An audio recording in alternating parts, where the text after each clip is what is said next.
your head when all this was happening? I think I was just in shock and scared.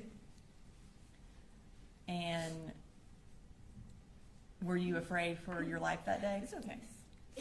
And if you need a break, just let me know. About how okay? long did it take for law enforcement to get there? I don't know. I was the first person out. Do you so remember kind of what once the happened police when officers you came, left? I went out the classroom and I remember seeing Christian and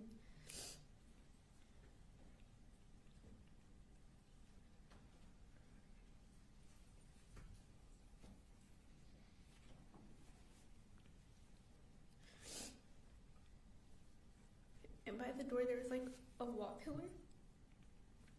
And I remember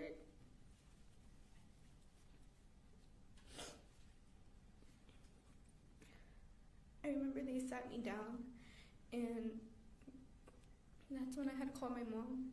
And then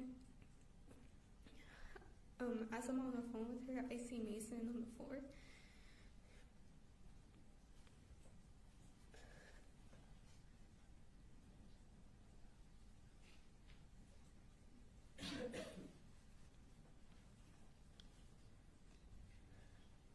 Did they take you to the hospital? How did you get to the hospital? By an ambulance. And where were you shot? On my left shoulder. Okay. Do you remember about how long you stayed in the hospital? For about less than a week. And did you have to have surgery on your shoulder? Yes. Can you tell me about how long it took before you could kind of have normal activities with your shoulder again?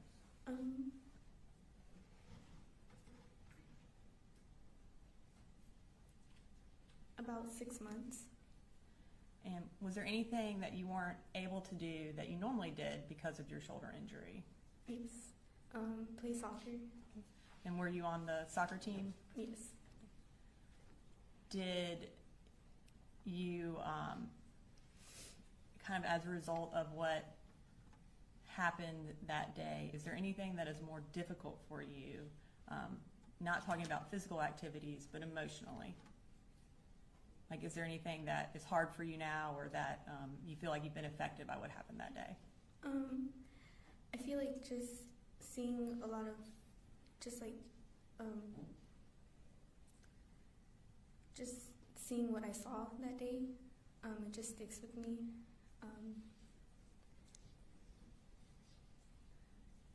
And not being able to trust certain people, or like trust people. And have you been in counseling since this happened? Yes. And are you still in counseling? Yes. I don't have any further questions, Melanie. Cross? No questions. All right. Thank you. You're free to go. State calls this week. Now manipulate the screen up here. Say it again. Now manipulate the screen. I think because she had control over it, it kind of locked us out of changing things. Yes, sir.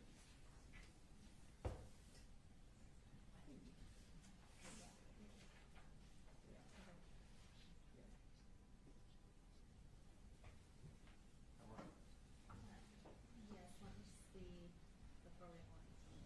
This will pull up and go. Okay. And Judge, we'll manipulate it from our computer from here on out, because I think once the witness stand touches it, we can't take it down. And the state calls Mary Martin.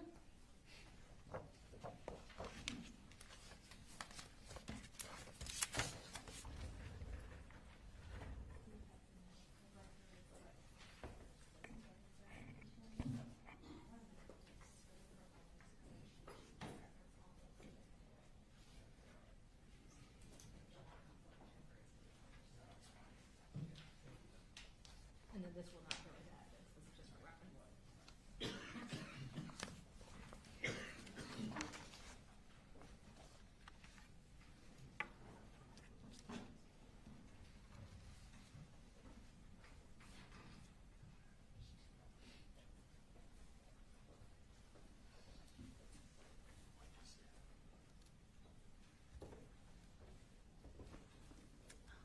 And Ms. Martin, if you'll go ahead and raise your right hand, do you swear or affirm any testimony you're about to give in the matter now pending before the court is the truth, the whole truth, and nothing but the truth, so help you God? Yes. All right. If you can start just by introducing yourself, tell us your name and where you're employed. My name is Mary Grace Talby, and I'm employed at Children's Healthcare of Atlanta at Arthur Blank Hospital. Okay. And was your name previously Mary Martin? Have you since gotten married? Yes. All right. And what is your role there currently? Currently, I'm an assistant nurse manager in the operating room. And were you in a different position in September of 2024? Yes. And tell us what that was. In September of 2024, I was a circulating nurse in the operating room.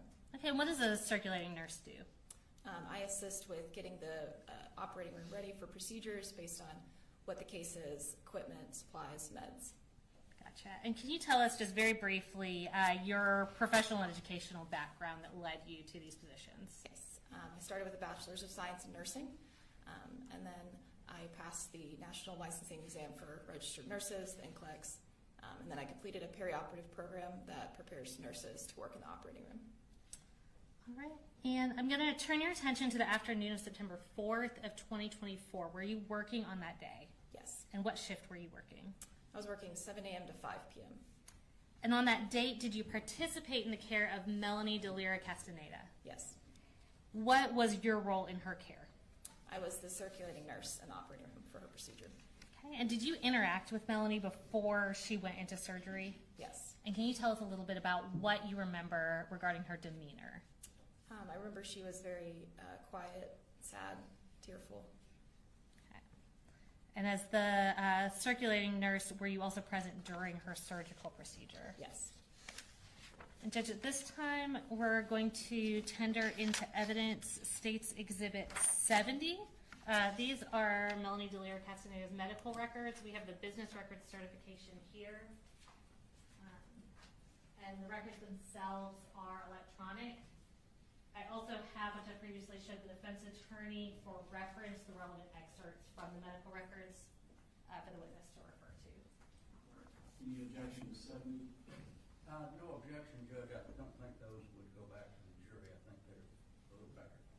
All right, we'll discuss all the issues about continuing witness or otherwise. Yes. Prior to meeting this out, but I'll make a note. Thank you, Judge. All right, so thank you, Judge. Starting with the first page on the relevant portions you have printed out for reference, can you start under patient demographics and tell us this patient's name and date of birth? Yes. Melanie Delira Castaneda, and birth date is June 4th, 2009. And on that same page, will you tell us what her admission diagnosis was? A gunshot wound, arm. Okay. Now going over to the next page that you have, it's labeled page 5. Can you tell us what her final diagnoses were? Yes. Other displaced fracture of upper end of left humerus, initial encounter for open fracture, puncture wound without foreign body of left shoulder, initial encounter, anxiety disorder, unspecified. All right, next I'm going to refer you to the next page, which is page 19. Can you tell us what time Melanie arrived that day? 1:30 p.m. And what was the acuity of the patient listed as? High risk. Once she was there, can you tell us what service she was being provided at that facility? Yes. Pediatric surgery. Okay. And on the same page under procedure, can you tell me what's described? Yes. Irrigation and debridement extremity with splint placement and wound vac placement. And I'm going to take you to the next page, which is labeled as page 285. And can you tell us what the surgeon's findings were that were documented there? Yes. Posterior entrance, anterior exit wound of left shoulder with significant damage to anterior deltoid musculature, fragmentation of the bone with significant peristeel stripping. All right, and I know you're not the surgeon yourself, but can you give us kind of just a basic concept of what this procedure was? Basic concept would be patient came in with a gunshot wound that came in through the back shoulder and exited through the front without any bullet fragments remaining. Okay. I'm next going to take you to the next page. It's labeled page 23. And did Melanie then have a subsequent surgical procedure 2 days later on September 6th? Yes. And was she still inpatient at that time? Yes.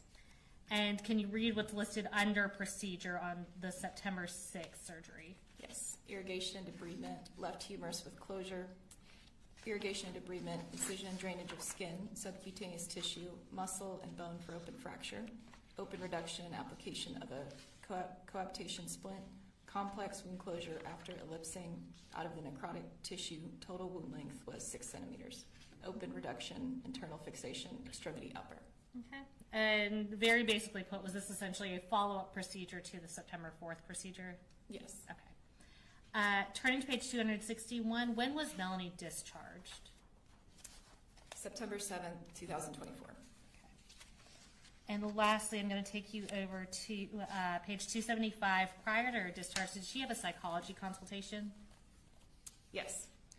And on the very last page of your reference material, tell us about what Melanie reported regarding her anxiety. When asked about whether patient was feeling more anxious since incident, patient stated, "I have anxiety, but it is worse since I got hurt." Okay. No further questions from the state. The defense may have some questions for you. Cross? No, Your Honor. All right. Thank you, ma'am. You're free to go.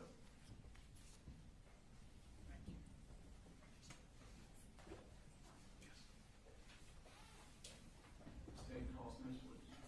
The state calls Nautica Walton, and Judge, this next witness is a juvenile. All right. To the media, same instructions, no recording, photographing, or otherwise, the juvenile space. I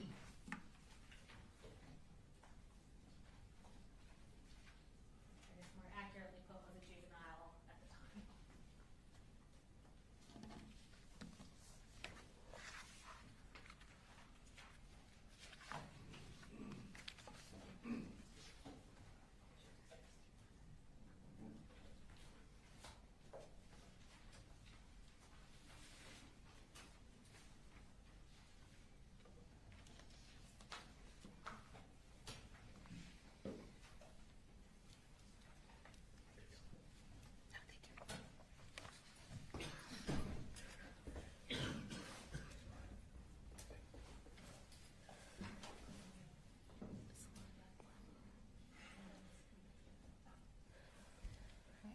Hi, Nautica. I'm going to have you raise your right hand.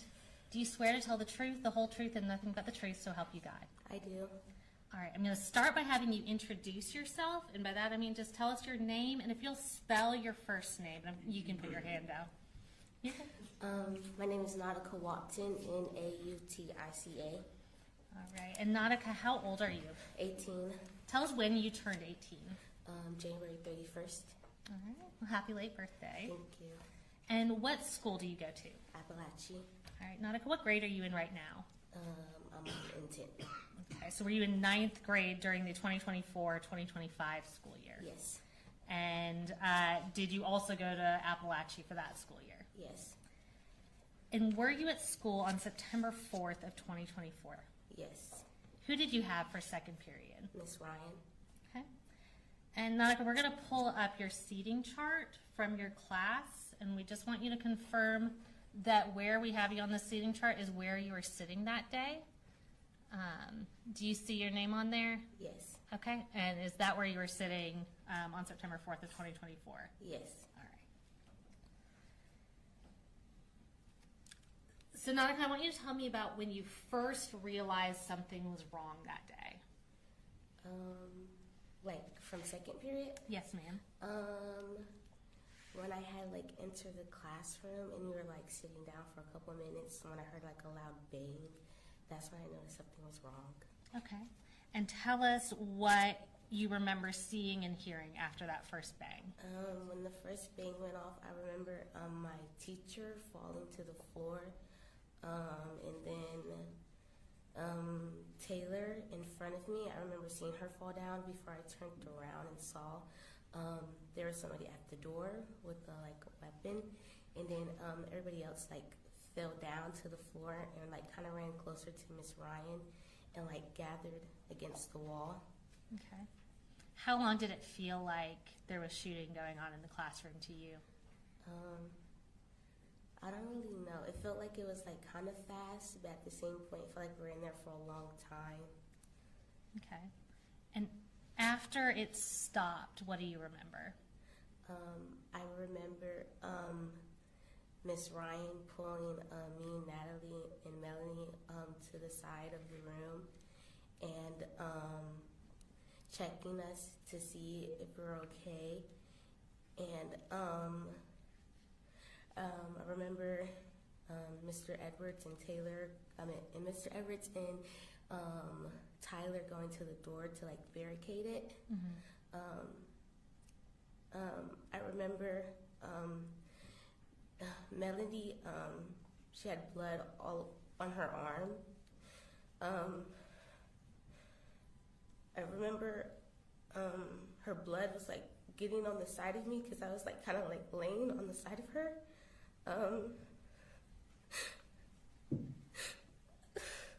And take your time, Nautica. I remember my teacher telling me to stay awake because I was really, really tired and I couldn't keep my body up. I remember Natalie laying on the floor saying that she was hit and crying with a big puddle of blood. And I remember just really like, I felt like a really hot spot at the bottom of my leg, and then I reached down and noticed that I got hit, and then my friend Brittany took off her jacket and wrapped it around my leg, and then I passed out after that. Okay. And Nautica, were you able to, or did you try to call anyone? I called my mom a couple times as soon as it happened. Our book bags were still at our seats. Usually when we first enter the class, Miss Ryan takes them up and put them behind her desk. But that day, me and Brittany kept our phones in our book bag. So after the incident had happened, I asked Brittany to get my phone while everything was going on because I couldn't move my body. I remember her crawling on the floor to go get it and bringing it back to me. And I called my mom several times, but I couldn't hear anything because everything was so muffled. Okay, so were you having trouble hearing after the shooting? Yes. Okay. And I'm going to show a few pictures to you. Did you look at these pictures before to make sure you recognized them? Yes. And are those accurate pictures of your clothes that day? Yes. All right, Judge, we would tender into evidence States Exhibits 94 through 97. No objection. 94 through 97 are good. All right, what we're going to do, we're going to pull up versions of that picture on the screen so everybody can see, and we're just going to have you tell us what we're looking at. Those are my jorts.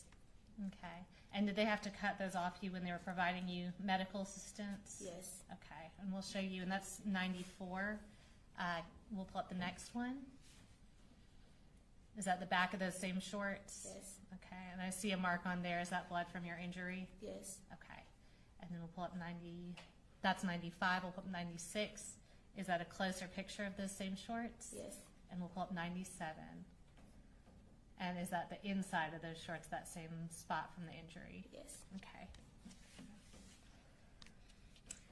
And Nautica, do you remember how you left from the school? I remember being like drunk, like dragged out in the hallway. I was kind of in and out of it, but I do remember like them cutting, like the emergency people like cutting up my clothes and like putting this like really tight bandage around my leg, and then putting me on a stretcher and carrying me out to the ambulance. And then once I got out there, I passed out again, and I woke back up when I was in the ambulance and we were driving. All right. And who else was in the ambulance with you? Melanie. Okay. And this injury to your leg, does it still affect you to this day? Yes. Tell me how.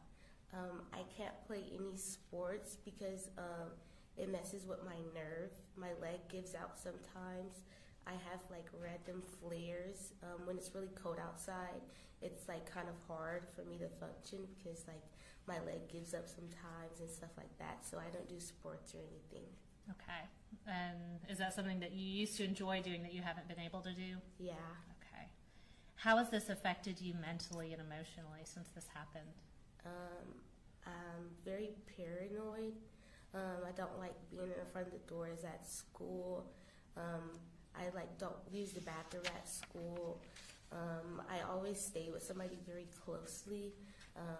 After the incident happened, a couple months after, I had nightmares, like mostly every night. I say I became kind of more distant from my friends, and I kind of became more depressed and like sometimes wanting to harm myself. All right. I don't have any more questions for you, Nautica. Thank you so much. I'll come get those pictures from you. Charles? No question, Judge. All right. Thank you. State calls Nick Ridge. State calls Nick Ridge.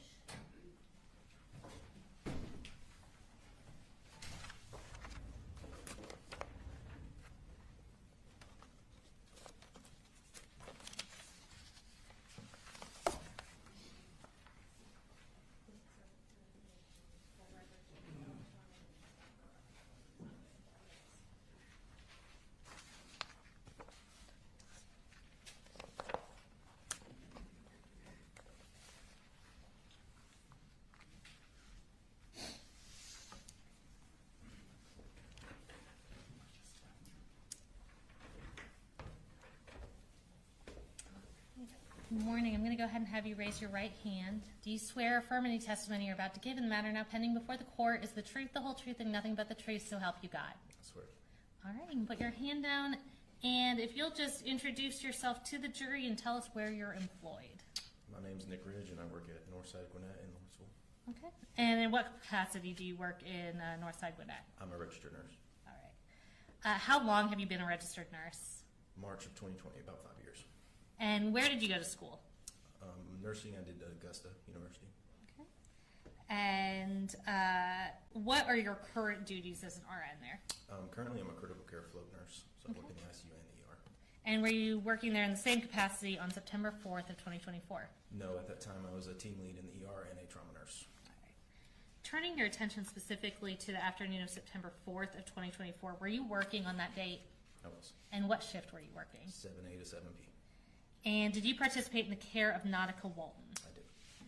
All right, I'm going to introduce under the business records exception into evidence Nautica Walton's medical records.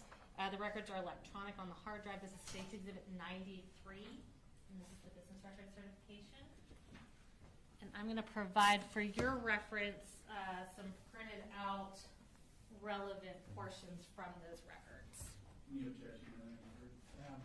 Same objection, Judge, as to going out to the jury. We'll discuss that later. 93 submitted in evidence. So regarding Nautica Walton, what role did you have in her treatment? I was the primary trauma nurse that day. All right. I'm going to get you to speak up just a little Sorry. bit. You're fine. There's a microphone right in front of you.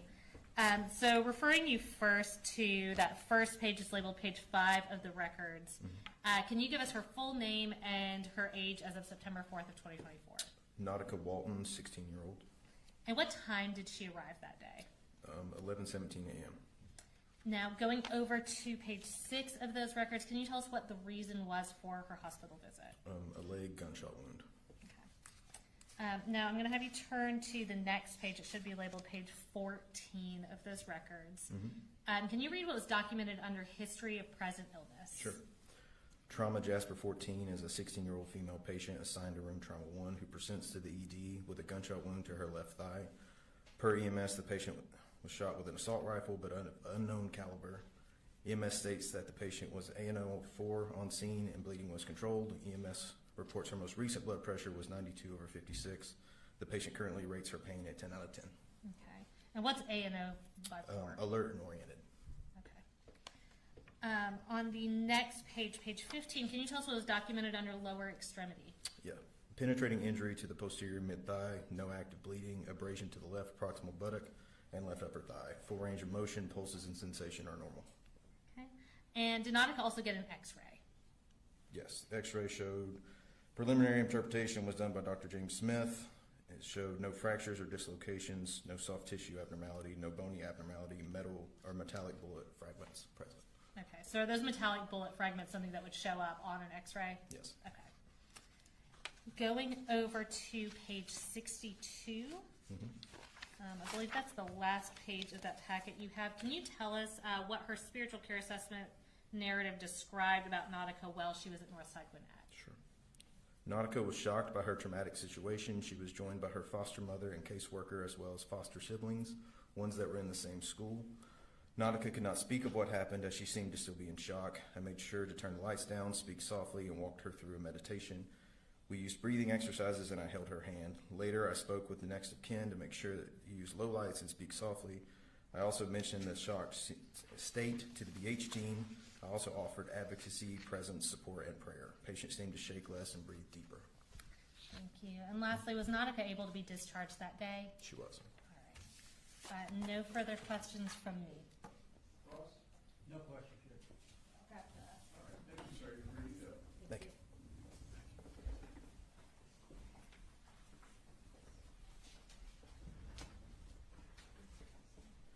State false name, please. State calls Taylor Jones.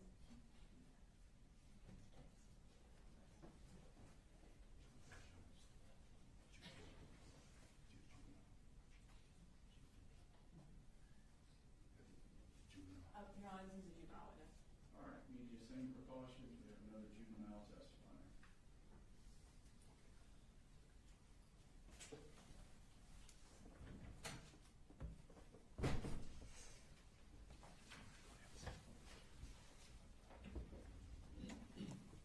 All right, Taylor, I'm going to ask you to raise your right hand. Do you swear to tell the truth, the whole truth, and nothing but the truth so help you God? Yes. Can you introduce yourself to the jury? And by that, I just mean tell us your name. Taylor Jones, And how old are you, Taylor? 16, And when did you turn 16? October 14th, Of 2025? And what school do you go to? Apalachee High School. Were you at Apalachee High School during the 2024 and 2025 school year? Yes. And what grade were you in? 9th,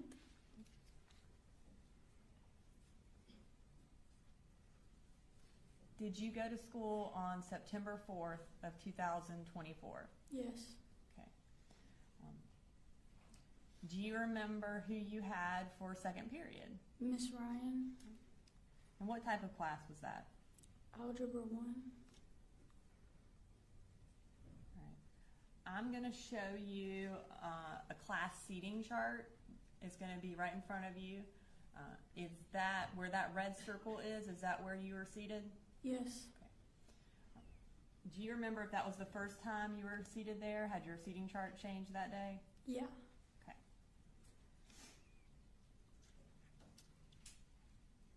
On that day, while you were in class, do you remember kind of what drew your attention to something being wrong? Something like in my body just like told me to look at the door, and then So something told you to look at the door. What happened when you looked at the door? there was a kid standing there with a gun. Did you know who that was? No, Had you ever seen him before? no. What do you remember about what he did? He like stood there and then he started shooting at us. What did you do when the shooting started? We all jumped to the floor. Do you remember when you realized that you had been shot? Yeah. And tell us about that. After I got shot, I turned to my friend Landon and I asked him to hold my hand because I was scared. And did he hold your hand? Yeah. Where were you when you asked him to hold your hand? I was in the classroom floor. What do you remember about being on the floor? Did you stay conscious or did you pass out at some point? I passed out at some point. What was going through your head when this happened? I don't remember. Do you remember being afraid? Yeah.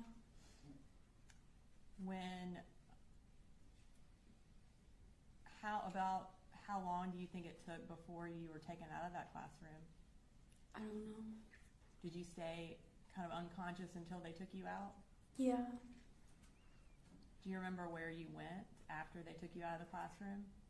They put me in a helicopter and I flew to Grady. Where were you shot? In my leg. So you went to Grady Hospital in Atlanta? Yeah. Do you remember how long you had to stay at Grady Hospital? Like a couple weeks to a month. And while you were there, did you have to have surgery? Yes. Was it more than one surgery? Yes. Do you know how many surgeries you had to have? No. Since you were hospitalized that first time, have you had to be hospitalized more than that? Yes. Do you know about how long you've had to spend in the hospital since September 4th? I spent like months. Months? How have your activities been limited since you were shot? I can't really do any of them anymore. What activities did you used to like to do that you can't do anymore? I used to play volleyball. Were you on the volleyball team at school? Yes. And have you been able to go back to the volleyball team? No. Do you still have any physical difficulties? Yeah. Tell us about those. Like, it's like hard to walk and I can't like move my foot or anything really. Are you still getting treatment? Yeah.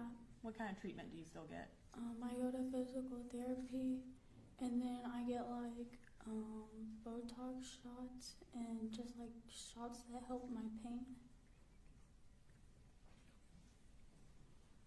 When have you been able to physically go back to school? Yes. When were you able to go back to school? I went back the first day. The first day Of this school year. of this new school year? So you were out for about a whole year? Yes.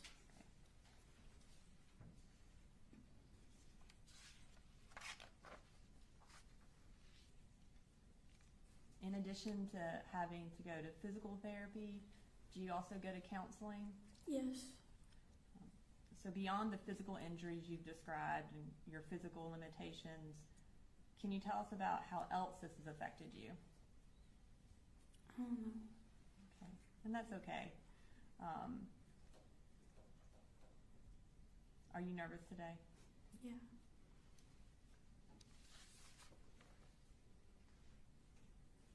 I don't have any further questions, Taylor. Thank you so much. Wait 1 second. I just want to make sure. They're done. Is Yeah, that we're done. across? No questions, Your Honor. Thank you. All right, thank you. Can we approach briefly before we go this? Yes, sir.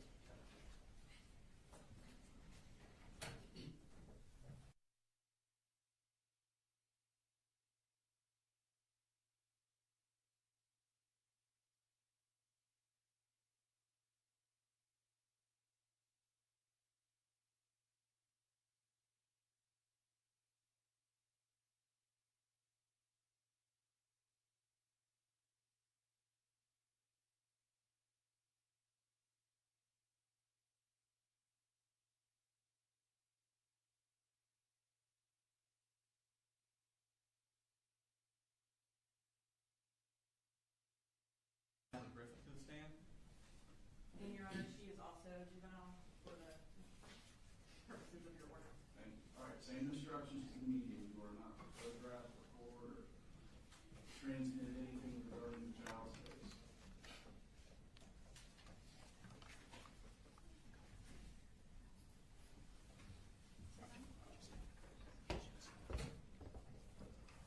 Hey, Natalie, how are you today? I'm okay. Okay. So the microphone in front of you, that's so the lady here can hear you, and that's so these people here can hear you. So if you could speak into the microphone whenever we talk, okay? If you could first raise your right hand. That's good. You swear the testimony you'll give in this matter will be the truth, the whole truth, and nothing but the truth, so help you God. Yes. Okay, thank you. Could you please introduce yourself? My name is Natalie Griffith. Okay, and Natalie, how old are you? I am 16 years old. Okay. Where do you go to school? I go to school at Apalachee High School. Okay. I want to take your attention back to last year, 2024. What grade were you in? I was a freshman. And for second period that year, who did you have for second period? I had Miss Ryan, my algebra teacher. Okay, and so it was algebra? Yeah. Okay. We're going to put up a seating chart. I want to take your attention to September 4th. Did y'all have new seats that day? Yes. Okay. And there's a circle on that seating chart. Is that where you were sitting on Yes. that day? Yes. Okay. And what were y'all doing that morning in that class? Do you remember? I can remember what happened right before. You don't remember? I can, Okay. to the best of my abilities. I'm pretty sure Miss Ryan was teaching us some stuff, and we were about to group off into groups so that we could practice the content on our own and with each other. And then she was most likely going to then have us come back together to, check our work and stuff. Okay. And as she was giving the instructions, we heard a bang Where did you hear the bang coming from? outside, Okay. outside the door, like around. Okay. What did you do when you heard that bang? I was crocheting. I stood up. I'm sorry, you were what? Crocheting. Crocheting? Yeah, I Okay. do it to give my hands something to do. Okay. I stood up. You stood up? Yeah, Did you look towards the door? I think I did. Did you see anybody at the door? No, it happened really fast. I didn't really process what was happening. Okay. What happened?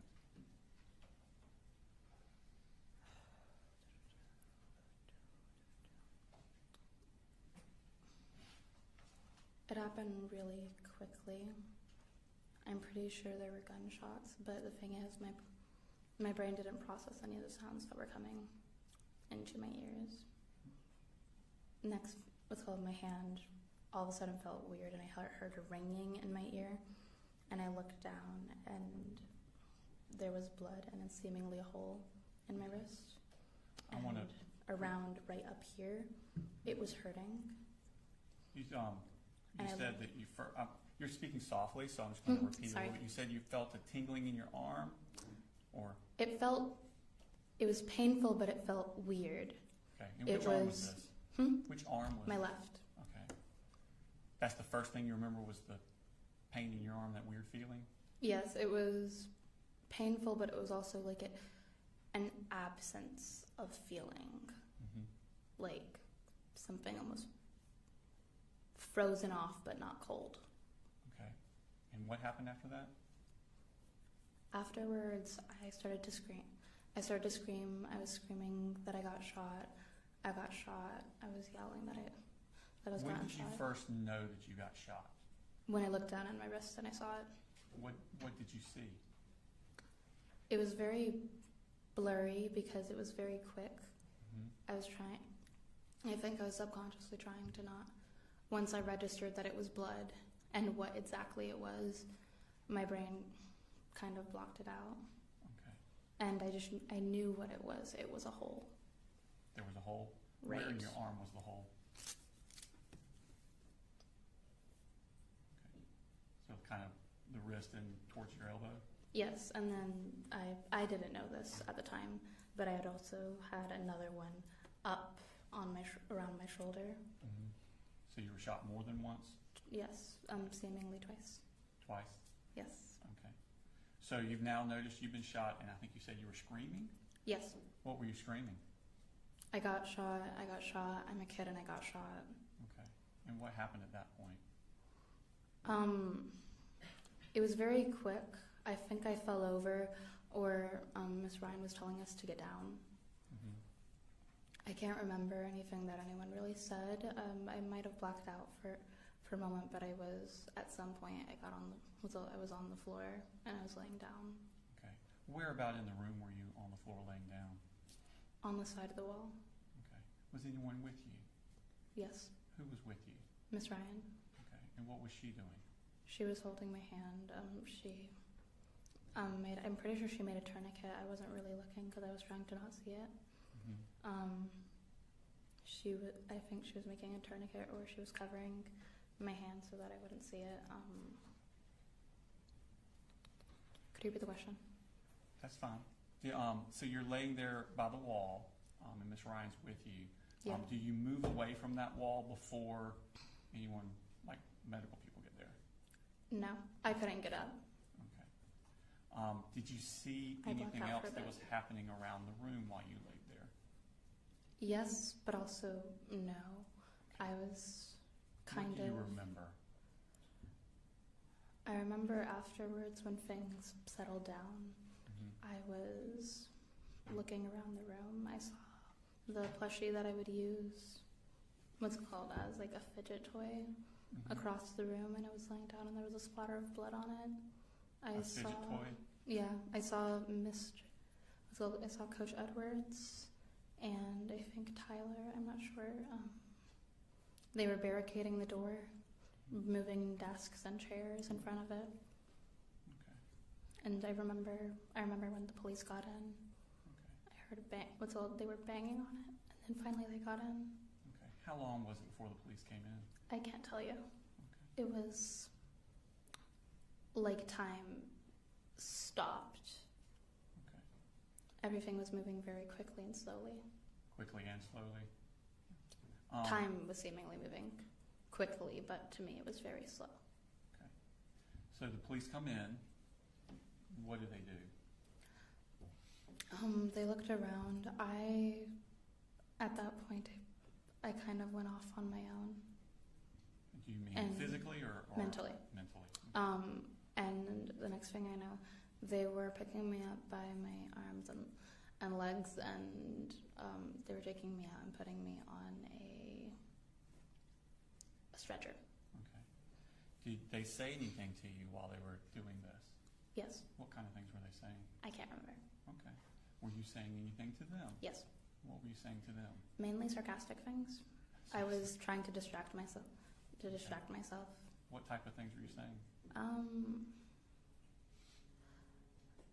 I remember my Crocs. They were starting to slip off, and I asked one of them to try and push them back on, but I didn't communicate that correctly, and so I instead ended with them like thinking I wanted them to take them off, so they were thrown across the room, and I thought I would never see them again. They took your Crocs off? Yes.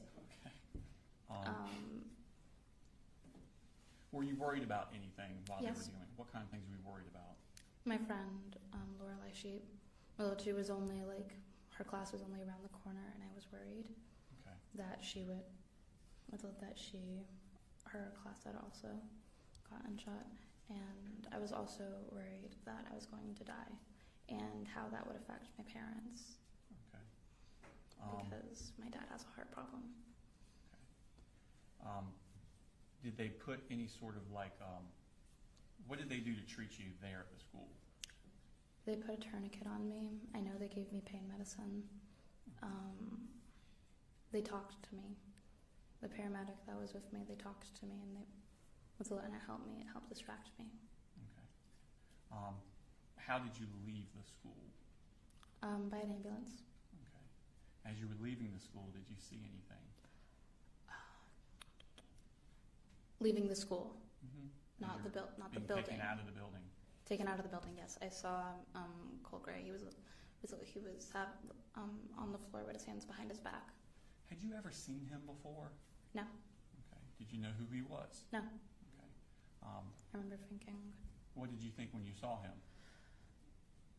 I saw red. I was very mad. I hadn't even processed it as a kid. When I thought about who would do this, I was thinking maybe an angry parent, some kind of alumni that had a bad experience at the high school, terrorist attacks, anything. I did not think another student that had no reason to be in my school with a gun.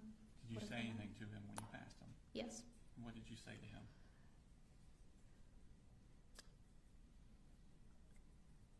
Am I allowed to say that? And Yes, ma'am. you fucking asshole! I swear. I'm pretty sure I said I swear I'm gonna fucking kill you. I said a lot of curse words, and I was very angry, especially at the time, because I thought that they were going to have to amputate my my upset? hand. Okay. Yeah. So they take you outside. And I Is the remember ambulance- yelling at him that we were kids. Because we were kids. When they take you outside, was the ambulance close to the building? Yes. Okay. And they put you in the ambulance. Was anyone else in the ambulance? For a bit, yeah, because they moved me to a different ambulance, yes. Okay. Who was in the ambulance with you? Taylor, Taylor Jones? yes. Okay. At some point, where does the ambulance take you? Tell me about your trip in the ambulance. The first one I was in for a bit, they did leave me alone. Mm-hmm. I'm pretty sure to help take care of Taylor and the others. Okay. I remember they asked me who the girl who was in the ambulance with me was, Mm-hmm. and and the only description they gave me was that she was blonde, and so I thought she was another one of our classmates, Jalen. Jalen? Mm-hmm. Yeah. So you gave them the wrong name? Huh? Yes, I did give the wrong name.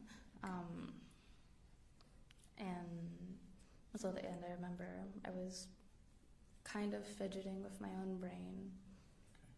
Okay. How long did it take you to get to the hospital? I'm not really sure. It felt like forever. And what hospital did you go to? Do you know? Northeast Georgia and Gainesville. I'm sorry. That's fine. What happened? Do you remember being at the hospital? What happened Yes. when you arrived? At first, when I got there, they took me out of the ambulance with the stretcher that was with my head, like going outwards, so it was my head first. They took me to an ER, and I remember they were assessing me. There was there was a chaplain there, and she said how she was a chaplain and how she was pretty much there to act as like my semi-guardian while my parents were there. Had your parents arrived yet? Do you know? No, I'm not sure. My parents had been informed yet. I don't really know, but they weren't there, at least while I was conscious. Okay. Did you have any surgeries? Yes. Okay. And how long were you in the hospital after the surgery? About a week. About a week. And do you know what types of surgery you had? I don't know the exact names of them, but I do know what happened, and I semi-know what happened with them. Okay. Did doctors kind of explain to you what they were doing? Yes. What did they explain to you? On September 4th, they didn't explain what they were going to do or what they were doing. I didn't meet the doctor that operated on me until afterwards. Okay. And what did he tell you he had done?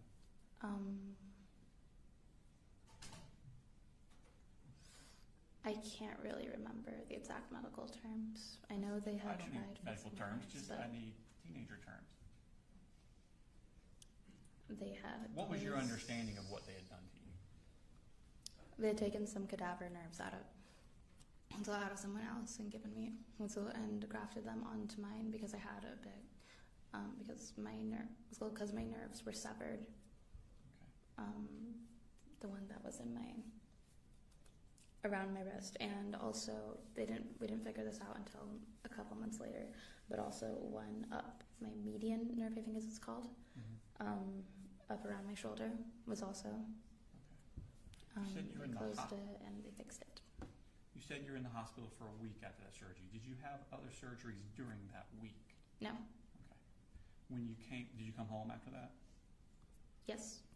When you were home, was there any issues with your arm? How did your arm feel? How were you able to use your arm? I couldn't, and I didn't feel it. Okay. Were you in a cast?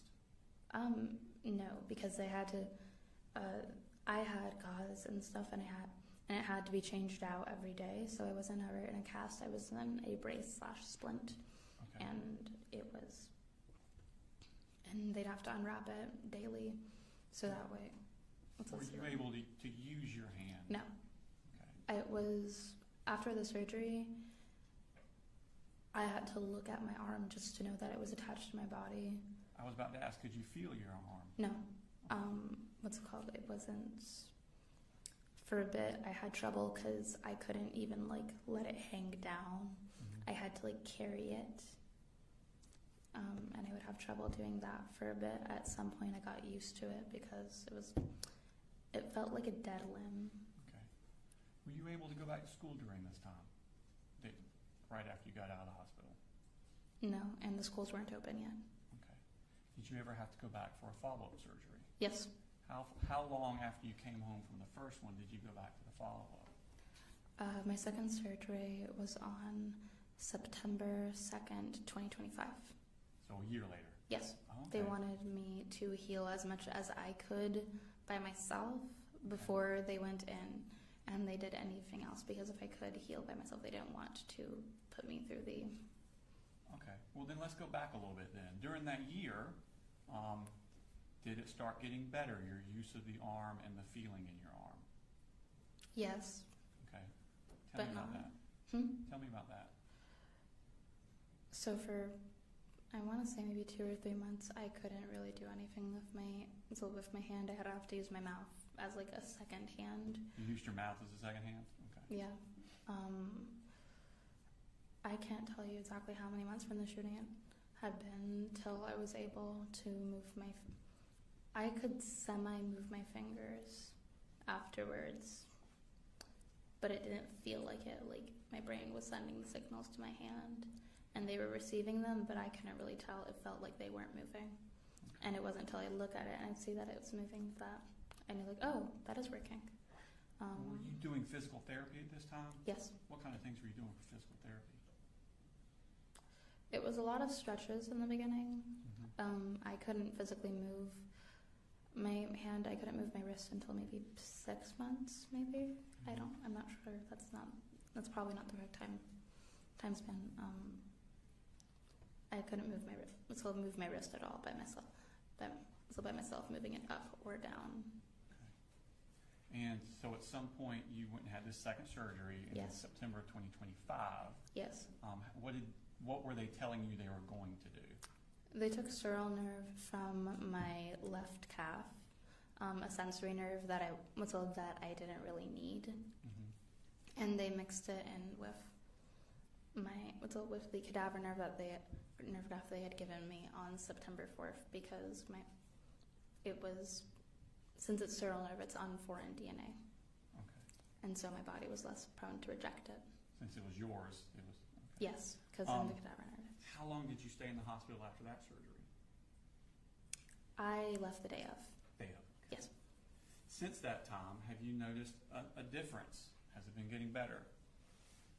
Yes and no. Okay, well tell me about the yes first. I'm using my hand more. Even if you see now, I'm actually fidgeting with my hand. Okay. Before, it would just kind of sit off to the side, or I'd sit it in my lap and only use my right hand. Okay. I'm able to use it more now.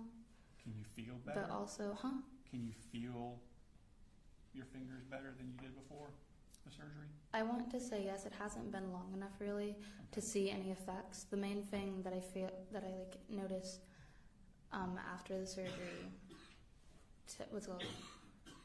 now is it's now fully healed, because after the surgery it was a lot of waiting, just for it to close up and me to get back to what I was doing before I had it. And then I want to say I use my hand more now. Okay. And you also said no, it's not better in some ways. What was that? Just that I can't see. How their faces change a lot over time, but you don't really notice that change in your face, but everyone else will. Okay. Just because I'm living with it every single day. I don't really notice because it's gradual and small over time. Today, are there limitations of what you can do with that Yes. hand? And what are those limitations? I can't text. I can't move my thumb outwards, which you use a lot. Opposable thumbs are important. Yeah, I don't have an opposable thumb. My thumb can go like that. I don't have complete independent finger function. If you see, I can't move my fingers. So you can't move one at a time? Yeah, they can't. They can move together, but which makes doing a lot of fine motor tasks extremely hard. I can't tie my shoes. How stuff about like that. pain? Is there any pain today? Today, no. It was after the shooting. I had a lot of pain, and it slowly quieted over time. When I do have it, it's not constant and consistent. It's sharp and sporadic. I'm trying to think of an analogy, but I can't find one. Just it happens sporadic and randomly, sharp pains in my wrist, my thumb, and stuff like a needle coming out of my skin. So Natalie, we talked a lot about your physical limitations and healing. What about your emotions? What were they like directly after? Did you have some emotional issues after this? I'd like to say yeah. I'm sorry. I'd like to say yes. In what way? Afterwards, I couldn't place where my emotions were. If you told me how I was feeling, I would say I was okay or I'm fine, because I couldn't find the correct adjective to use. Okay. I guess now I would use the word distraught, dazed. Okay. I couldn't. I had PTSD afterwards. Even now, my brain now goes to worse possibilities, and just everyday things. Driving, I think someone could crash into our car right now, send us flying off the road, and we could all die. When someone knocks on the door in my classroom, I think, do they have a gun? Before I think, oh, it's Alex coming back from the bathroom. I'm just using a random name. We talked about you doing physical therapy for your physical limitations. Are you doing counseling for your emotional issues? Yes. Okay. How's that going? It's going good. I haven't had any in about 2 months, but that's just that's just personal stuff with scheduling. But I'm gonna be back in counseling soon. Okay. And I was in therapy before the shooting as well. So Natalie, I don't have any more questions for you, but the defense may have some. Thank you very much. Cross. No question, John. Thank you. Thank you. You're good to go.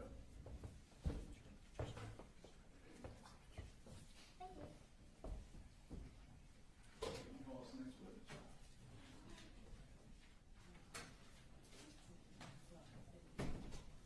The state calls Taylor Lawrence.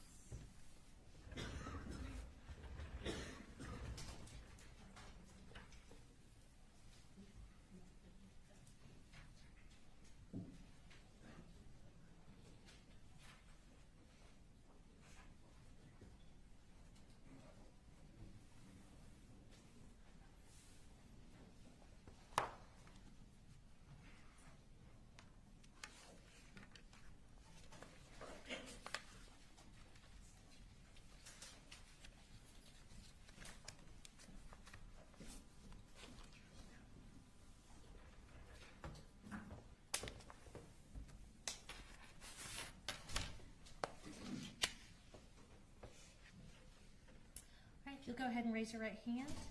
Do you swear or affirm any testimony you're about to give in the matter now pending before the court is the truth, the whole truth, and nothing but the truth, so help you God? I do. All right, you can have a seat. And if you want to start just by introducing yourself to the jury, tell us where you're employed. I'm employed with Georgia Bureau of Investigation. My name is Taylor Lawrence, and I'm a crime scene specialist, special agent. All right, and what GBI office are you out of? I'm out of Region 8, Cleveland. Okay. And even though you work out of Cleveland, did you provide assistance in the Apalachee High School shooting investigation on September 4th of 2024? I did. And how did you become involved with that? I interviewed Natalie Griffith. Okay. And where did you respond to do that? I was told that there was a victim at Northeast Georgia Medical Center in Gainesville, Georgia, and at that time I didn't have a name. And once I got to the hospital, that's when they told me and showed me to where she was in surgery. All right. And in your capacity at the GBI, was your office and other outside offices coming into Barrow County and the surrounding hospitals to provide assistance to law enforcement on that day? We did, yes. So when you first got to Northeast Georgia Medical Center, were you able to speak with Natalie initially? Oh, I'm sorry. I was not. No, she was in surgery when I arrived at the hospital. Okay. Did you speak with a nurse who was familiar with Natalie's treatment? I did, yes. And did that nurse also provide Natalie's clothing to you? She did. Okay. And what did you do with the clothing once you received that from the hospital employee? When I found the clothing, it was in a plastic bag that the nurses had put all her clothing in. And at that time, I went through the bag to see what clothing was in there and what items were in there. I then photographed a couple of them just to get an idea of what was in the bag. Okay. And was the clothing subsequently put into evidence? It was, yes. Okay. Even though Natalie was in surgery when you first arrived, were you later able to speak with her that day? I was, yes. And tell us about what her demeanor was like on September 4th. The interview on September 4th, she was very mad. She was very ready to go, kind of upbeat. She had a good attitude about healing, but she was mainly mad. She couldn't recall everything that happened, mainly because her back was to the door. But I just remember her being very upset. Okay. And on that day, did you also have an opportunity to photograph some of her, not the primary wound that was performed surgery on, but some of her other visible injuries? I was, yes. Okay. And before we go into the pictures that you took, did you speak with Natalie a second time on a subsequent day? I did, on Friday. Okay. So that'd be 2 days, I guess, after the shooting? Correct. And tell us about her demeanor that day when you saw her that second time. During the second interview, she was much more soft-spoken. I had to kind of ask her more in-depth questions to get her to talk about it. She seemed more traumatized, like it had set in what had actually happened to her. And her and I actually had a cry spell together as well. So. Okay. So it was an emotional time for everybody involved. Okay. Yes. I'm going to show you what's been marked as States Exhibits 80 through 92. And if you'll just flip through those and tell us if you're familiar with those photographs.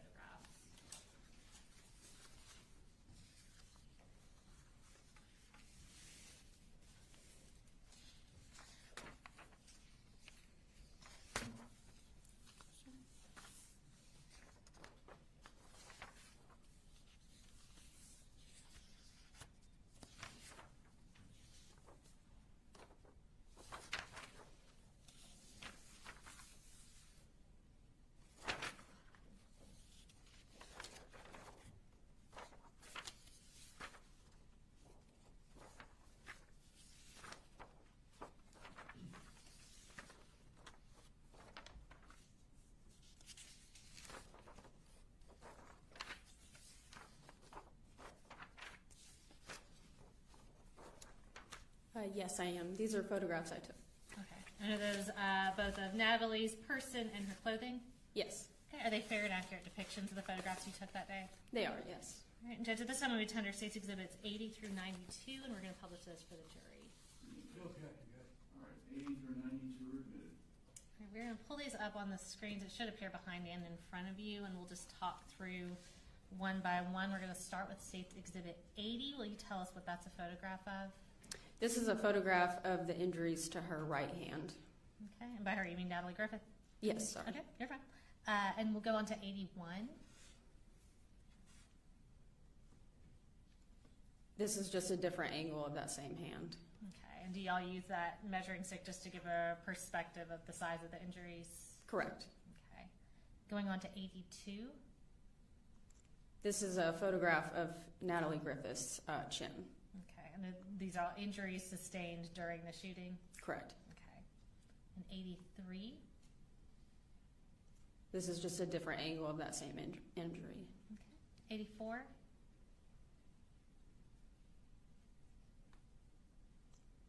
This is a photograph of her chin and then as well as injuries to her chest and neck.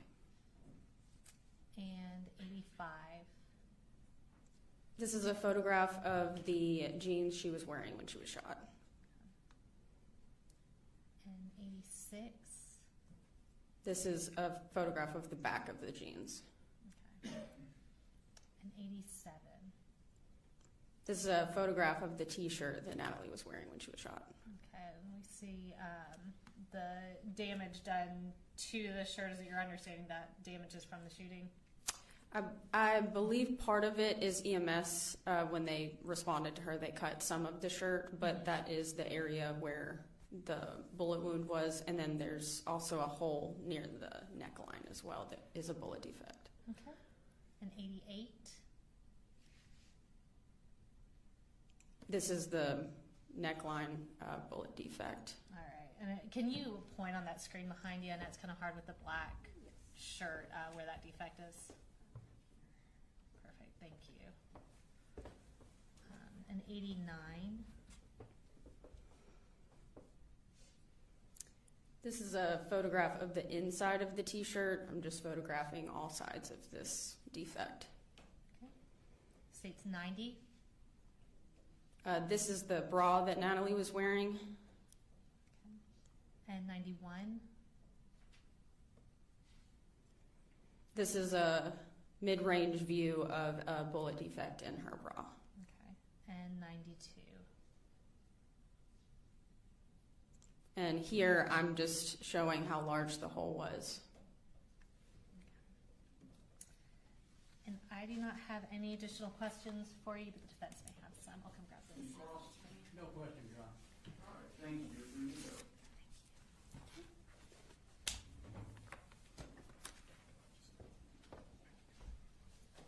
It's about 10:30. Why don't we go ahead and take a 10, 15-minute restroom break, discuss the case, doing your research. Recess for 10 to 15 minutes.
recording it and for anyone in the audience to know that there will be some graphic pictures being shown.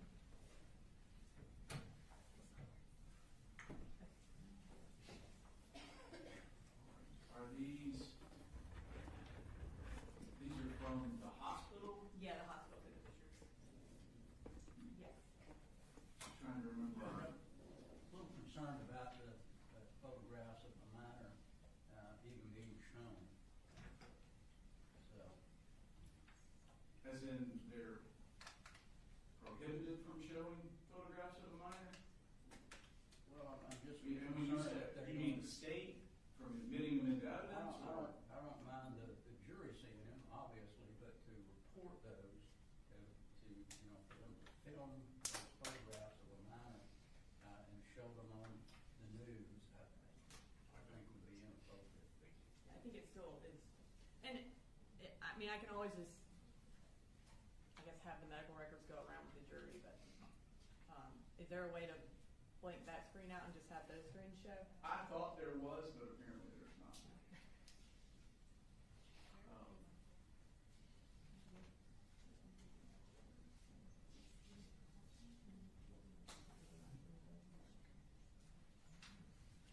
Let me preview the The court likes photographs. to see those photographs, maybe? Yeah, I'm good. I'd like to preview.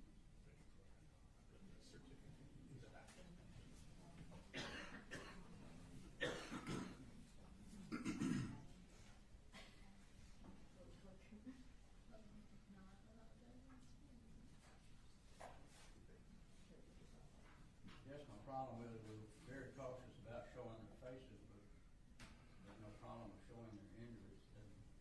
Doesn't seem to be consistent. I do think it would be consistent with crime scene photos, but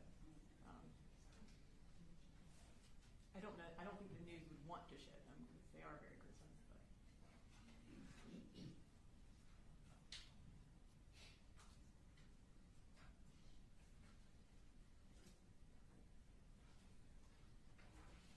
All right. Yeah, I don't know that they were discussed directly on point at our Friday motions. Having viewed the photographs, I would agree that they are not likely something that the news would publish or broadcast. I don't see any benefit to the general public via the media seeing these photographs. So I'll go ahead and direct the media not to record or transmit the photographs, as at least a couple of them are very, I'll use the word gruesome.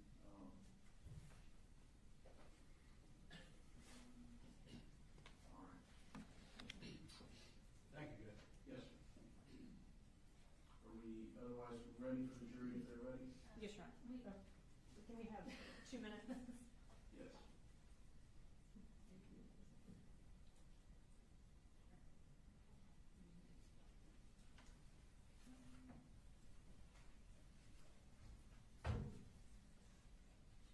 And Ms. Brooks, is this your witness? Yes, Your Honor. If you just want to make some sort of cautionary statement to the jury right before you Yeah. publish them, just.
The state calls Sydney Garner.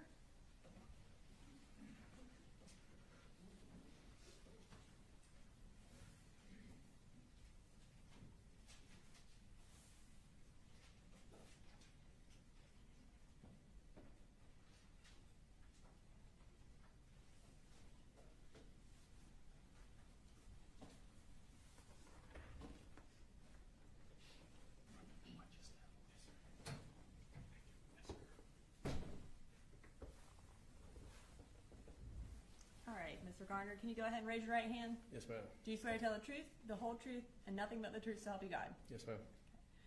And can you introduce yourself to the jury and go ahead and spell your first and last name as well? Sidney Garner, Sidney Garner.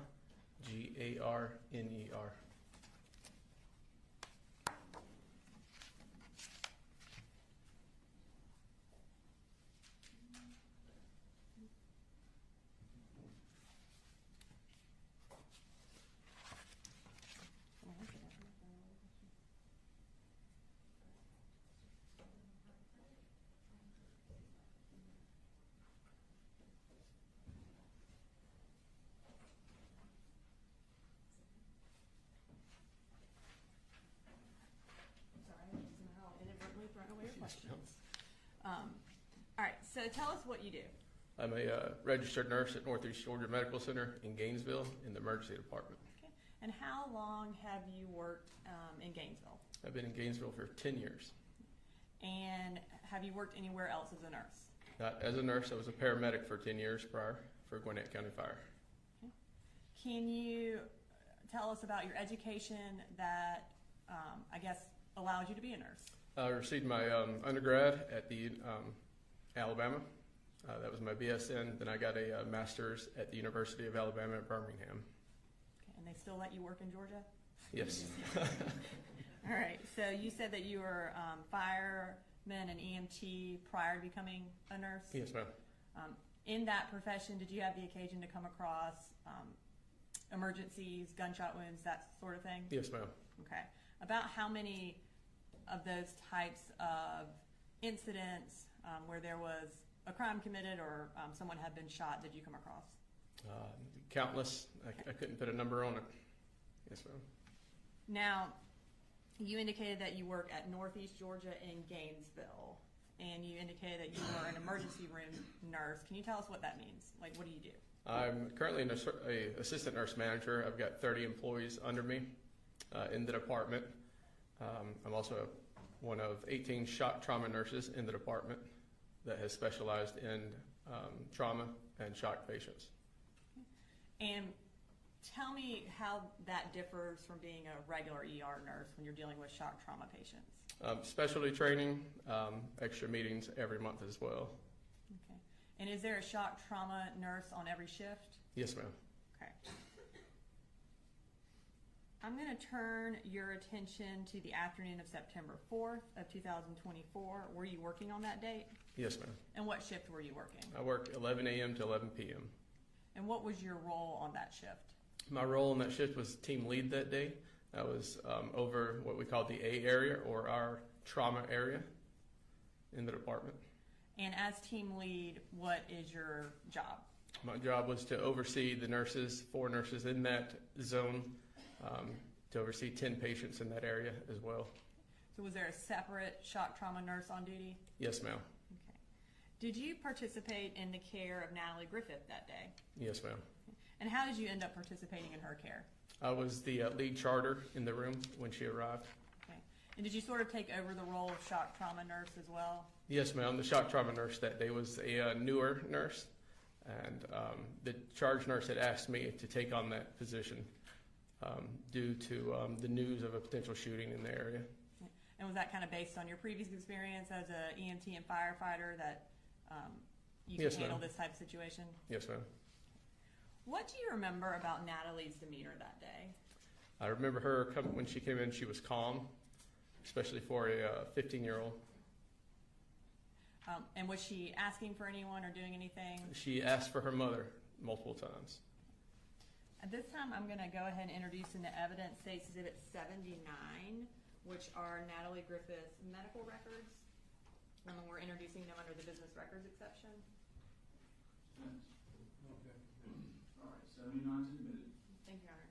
And I'm just going to hand these to you in case you need them when you're Yes, answering ma'am. questions.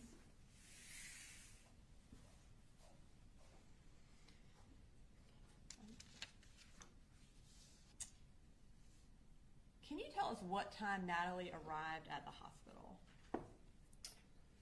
Natalie arrived, was registered in the emergency department at 12:01 And how was she transported there?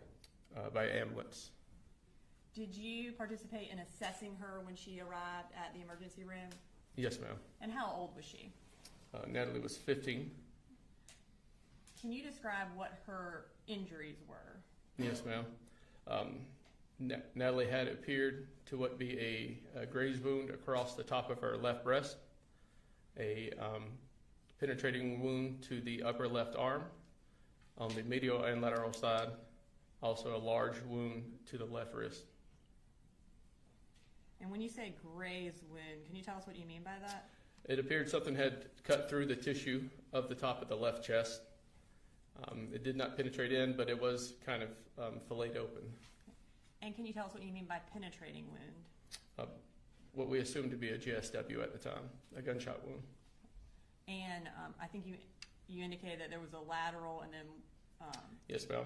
There was a wound to the medial side of the arm and the opposite side of the arm. And in terms potentially a entrance and exit wound. Okay, so an entrance and exit wound of a gunshot. Yes, ma'am. And you also indicated there was another wound on her wrist. Yes, ma'am. And what was the cause of that wound? Most likely a GSW. And again, GSW is shorthand for gunshot wound? Gunshot wound, yes, ma'am. Is that a term that y'all use? Yes, ma'am. Based on your training and experience both as a shock trauma nurse as well as a fire and EMT, are those types of injuries painful? They are very painful, yes, ma'am. And based on the location of the gunshot, was it possible that Natalie could have lost the use of her arm? Potentially, yes, ma'am.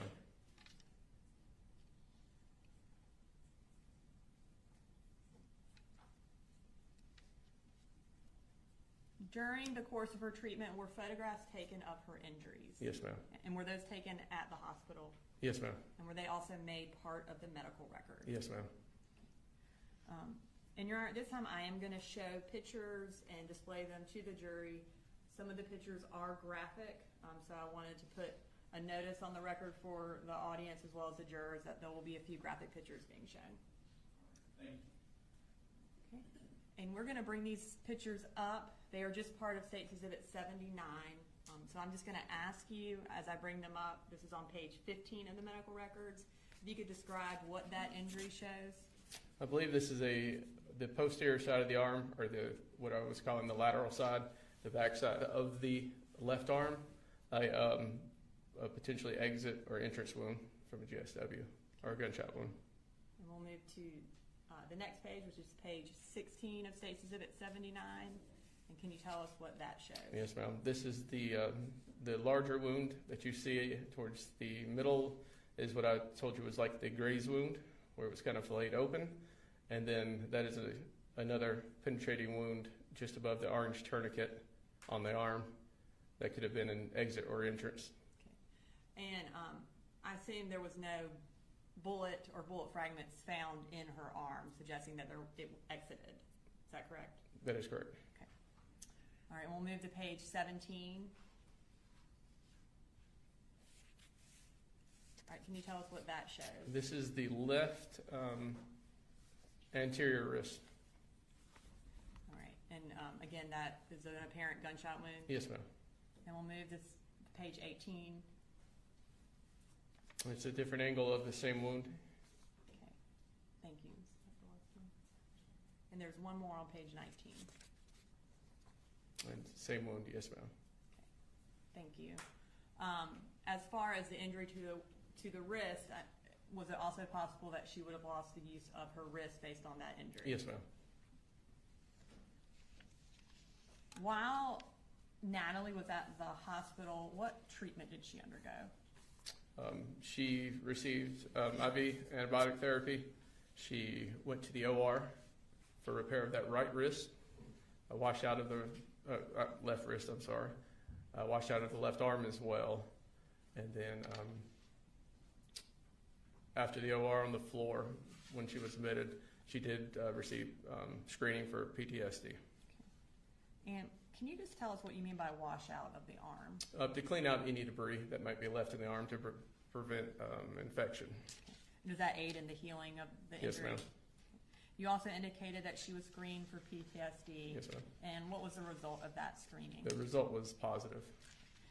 And that means that she had screened that she did have PTSD. Yes, ma'am.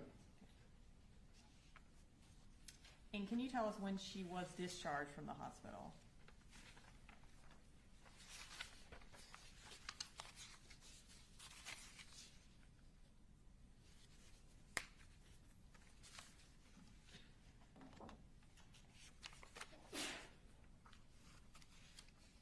I believe it's on page 1. Is it on page 1? Under discharge information? She was discharged September 25th at 12:39 in the afternoon. Thank you. Yes, ma'am. I don't have any further questions. Cross? No questions. All right, thank you, sir. Thank you.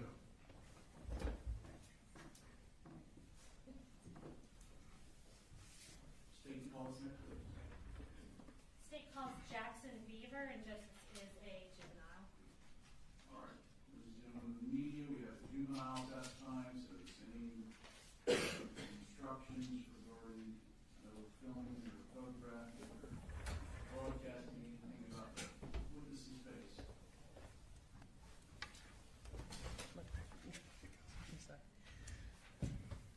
All right, Jackson, I'm going to go ahead and have you raise your right hand. Perfect. Do you swear to tell the truth, the whole truth, and nothing but the truth, so help you God? Yes, ma'am. All right, you can put your hand down. And I'm going to start by having you say your name, and if you'll spell your first name and your last name. My name is Jackson Thomas Beaver. Okay. It's spelled Jaxson. But And how do you spell Beaver? Beaver. Thank you. And Jackson, how old are you? I am 16, about to turn 17. Okay. So you're about to turn 17. When's your birthday? June 12th, 2009. All right. And Jackson, did you used to go to Apalachee High School? No. I mean, I was new to the school. You were new to the school? Yeah. Okay. So did you go to Apalachee for a short period of time? Yeah. Okay. And was that your freshman year of school? Yeah, it was. And was that last school year, so 2024 into 2025, that it would have been that year? Mm-hmm. Okay. So let's talk about September of 2024. Were you going to Apalachee then? Yes, I was. Okay. And did you go to school on September 4th of 2024? Yes, ma'am, I did. Okay. Do you remember who you had for second period? I had Miss Ryan. Mm-hmm. And what I'm going to do is we're going to pull up your class's seating chart on that screen in front of you. And we're going to have where we believe your desk was circled. Uh-oh. Hold on. Do you remember where you were sitting that day? Yes. Okay, so why don't you check out that seating chart and you see where your name is circled? Is that accurate to where you were sitting? Yes, it is. All right, thank you. And Jackson, on that day, did something bad happen when you were in Miss Ryan's class? Other than the obvious, nothing. Okay. And when you say the obvious, why don't you tell me when you noticed that something was wrong? Whenever I came to school, I noticed that the Wi-Fi wasn't working. Okay. And everything was feeling just a bit off. Okay. To me. So you're kind of having an off day going into it? Yeah. Okay. And so you get to second period and you're in Miss Ryan's class, and what happened then? Me and this other kid, we were both reviewing our work, and then the kid came through the door and just started doing everything. Okay. And Jackson, when you say doing everything, what do you mean? He started shooting. Okay. What do you remember noticing when that started? I remember just chaos happening, people throwing chairs, screaming, people on the floor. Okay. Do you remember what you did? I was also on the floor. I was trying to figure out what happened. And if you had to guess in your mind, how long did that shooting go on for? It felt like hours. Yeah. And do you remember at some point that it stopped? I only felt like it stopped whenever everyone was calmed. Okay. And what happened at that point? Everyone was checking up on everyone, seeing who got hurt. Do you remember anything about anyone specific that was in your class? No, not really. Okay. And at some point, did you realize that you yourself was hurt? I noticed whenever I was hurt, if I looked down and I saw a hole in my shorts and noticed I was bleeding. That's when I knew I was hurt. Okay. But I didn't focus that much on it. Gotcha. And how long did it feel like y'all were in the room until law enforcement came? Maybe half an hour. Okay. So did it feel like kind of a long time that you were waiting? Okay. And once law enforcement came, what do you remember doing? I remember they told us to put our hands up, and we all did. And they just escorted us outside the class to Hammond Morris's Hill. Okay. And do you remember when they told y'all to put your hands up when you were walking out? Was there anything that was difficult about that for you? I was busy trying to see how much I was bleeding, so it was kind of hard for me to put both my hands up, but I just decided to put both my hands up anyways. Okay. So you were trying to grab your leg at the same time? Okay. And while you were in the room, were you able to contact your family or anything like that? No, I was unable to contact my family Okay. in any way possible. And how were you feeling at that point? Kind of scared, thinking he was going to come back into the room. Okay. And once y'all got out to the football field, was somebody able to look at your leg? Not that I know of. Okay. Everyone was kind of just hugging each other, trying to not understand what was happening. Gotcha. And then before you left that day, were you able to get bandaged up? Yes, ma'am. Okay. And who eventually came for you to meet you at the school? My mom. Okay. And my sister. Okay. Yeah. So tell me, after this shooting happened, was your school closed for a little while? Yes, it was. And once it reopened, did you try to go back to school? Yeah, I tried for maybe 3 months. Okay. And you say you tried. Tell me what that looked like. Every time I went back to the school, I would feel like something bad was going to happen again, and I couldn't wait, and I had to go home, right after. All right. So whenever you were going to school, did you usually make it through the day or not make it through the day? I couldn't make it through the day without worrying about what would happen. Okay.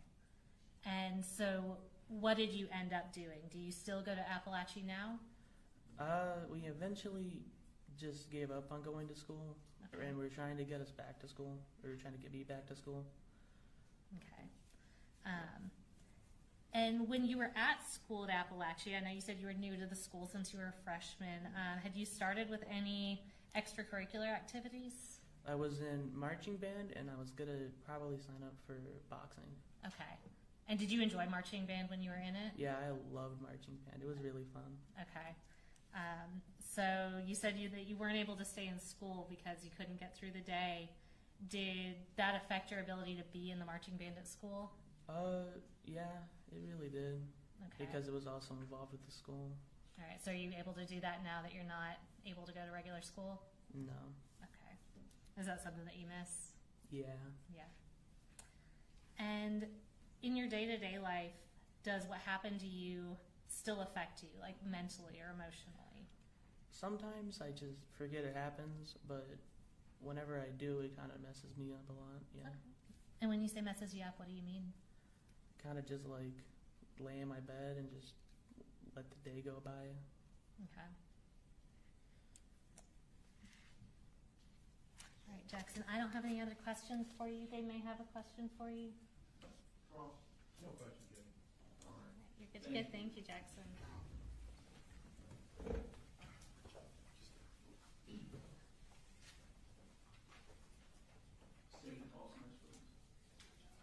The state calls Ronaldo Vega, and Judge, he is also a juvenile. All right. You did have the same juvenile instructions here.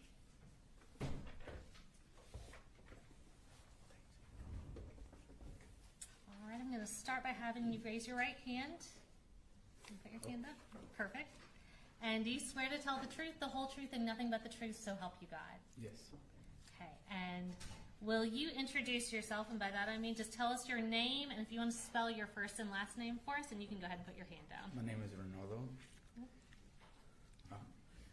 It's spelled Ronaldo. Okay, and what's your last name? Vega. And how do you spell that? Vega. Thanks. And Ronaldo, what school do you go to? I go to Apalachee. Okay.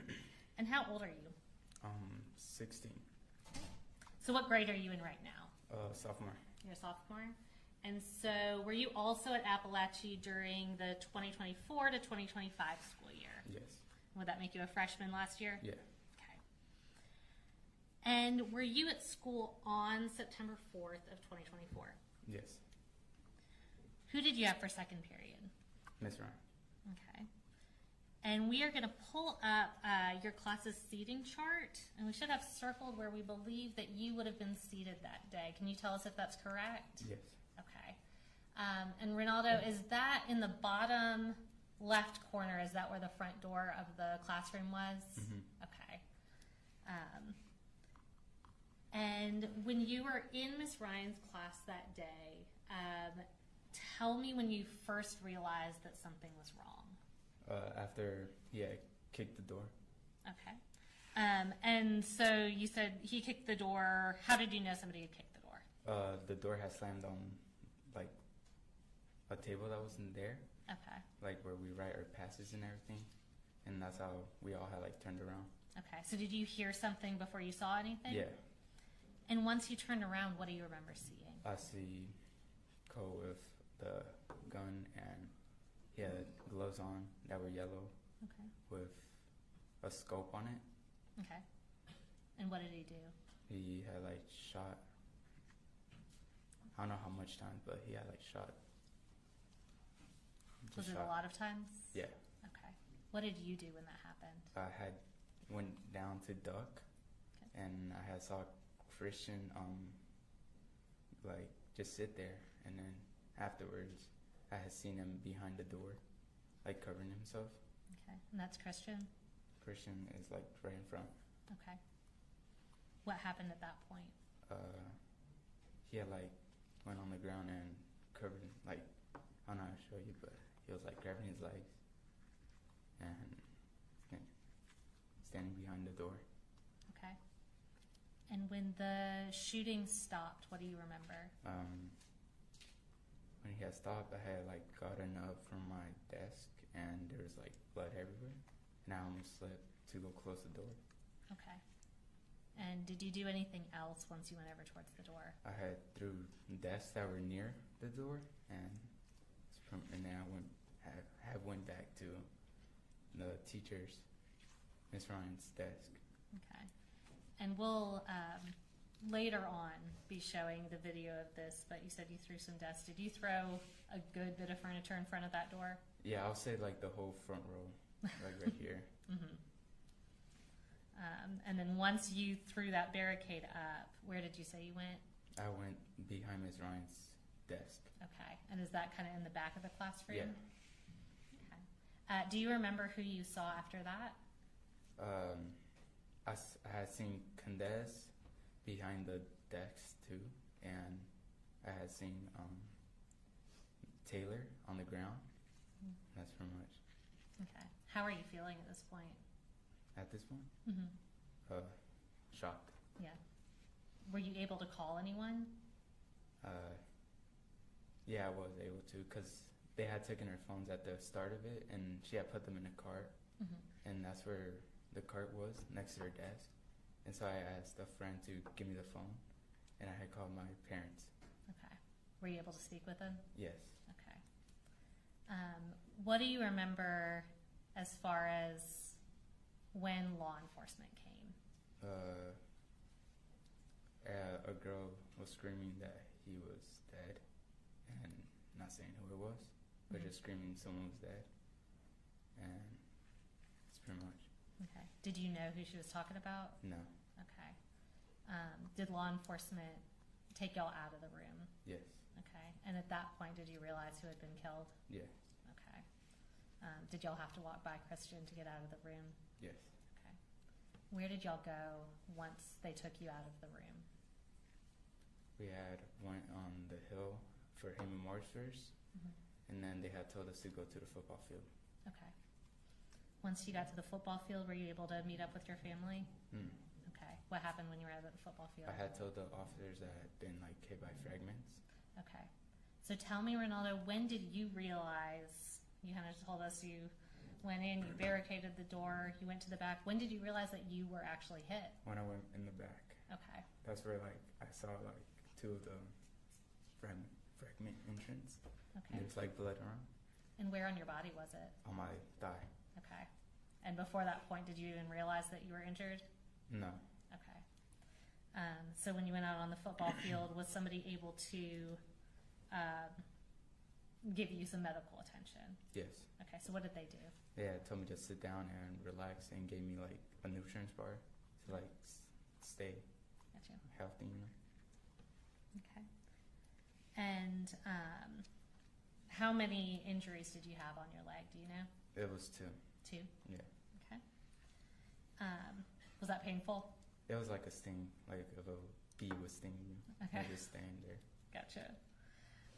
And did that take a little while to heal? It took around like 3 weeks around there. About 3 weeks? Yeah. Okay.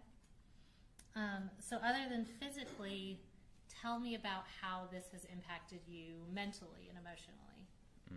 I had gotten more aggressive. Okay. And I would like ignore things, and I wouldn't like hug my mom. You wouldn't hug your mom? Why not? Just couldn't? Okay. And I can tell you're feeling a little emotional. Has that been hard for you? Yes. Okay. And has that been kind of changes that you've been struggling with ever since then? I've been having dreams. Okay.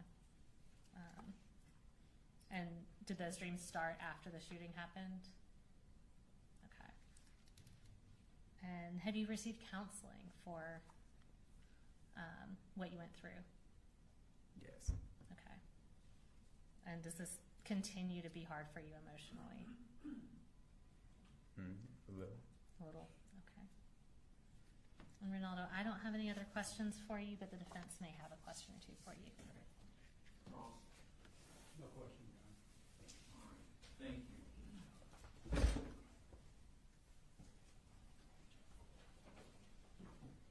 State what's next with. State called Howard Carter.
Hi, Mr. Carter. You can have a seat, and if you could raise your right hand. Do you swear to tell the truth, the whole truth, and nothing but the truth to help you God? I do. Okay. And can you introduce yourself to the jury? I'm Howard Carter. I am a registered nurse at Northeast Georgia Medical Center in Barrow County. And how long have you been a registered nurse? About 7 years. Have you spent that entire 7 years in the Barrow County Hospital? No, ma'am. I was with Piedmont Walton first. Okay. What educational background do you have that qualifies you for your position as a nurse? There was 2 years of prerequisite courses at Gwinnett Tech, and then there was my RN training at Athens Technical College. Okay. And at Northeast Georgia Barrow, what kind of nurse are you? I am a registered nurse in the emergency department. And tell us what you do as a registered nurse in the emergency department. We are the first line when you come to the hospital. We triage and we determine, as a nurse there, we treat and either send you to transfer or send you into our hospital or send you home. Okay. So I'm going to turn your attention to the morning of September 4th of 2024. Were you on duty that day? I was. Okay. And were you made aware that there was a shooting at Apalachee High School? We were.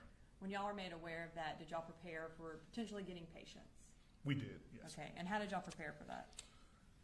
Without knowing what type of patients we would be getting, we prepared our 2 larger rooms just in case there was serious trauma that came through the door. And did you specifically have 2 patients that you worked on that came from Apalachee High School? Correct. And what were their names? One is, I'm going to say, Ronaldo Vega, and Jackson, I can't remember his last name. Does Jackson Beaver sound familiar? Beaver, correct. Okay. Do you have an independent memory of working with the 2 of them? Yes. Okay. And if you can tell us, was there anything that stood out to you about either of their demeanors? I think Mr. Vega may have been crying. Mr. Jackson, nothing really. Okay. Or Mr. Beaver, sorry. Yes. And as far as your role in their treatment, you mentioned that ER nurses triage. Is that what you did with Mr. Beaver and Mr. Vega? Yes, ma'am. Okay. And did you also, were you their, I guess, main treatment provider that day? Yes. I'm going to start with Ronaldo Vega. And I'm going to introduce into evidence case exhibit 98, which is the medical records from Mr. Vega under the business record exception. You said 98? 98, Your Honor. Any objection? Just as to going out to the jury, Judge. All right. States 98 submitted. And I'm going to show you these just in case you need them Thank you so much. for your answering of the questions. All right. So when Mr. Vega arrived, do you know how he arrived to your hospital? Via EMS. And around what time did he get there? Mr. Vega, I'm going to say it was 12:52 to be exact. Or 11:52, I'm sorry. And when he arrived and you assessed him, what did you observe about his visible injuries? And I'm going to get this exactly. He had what we would consider just lesions or abrasions in his left and upper lower extremity, and including his left shoulder. That's what we observed initially. Make sure I didn't miss anything.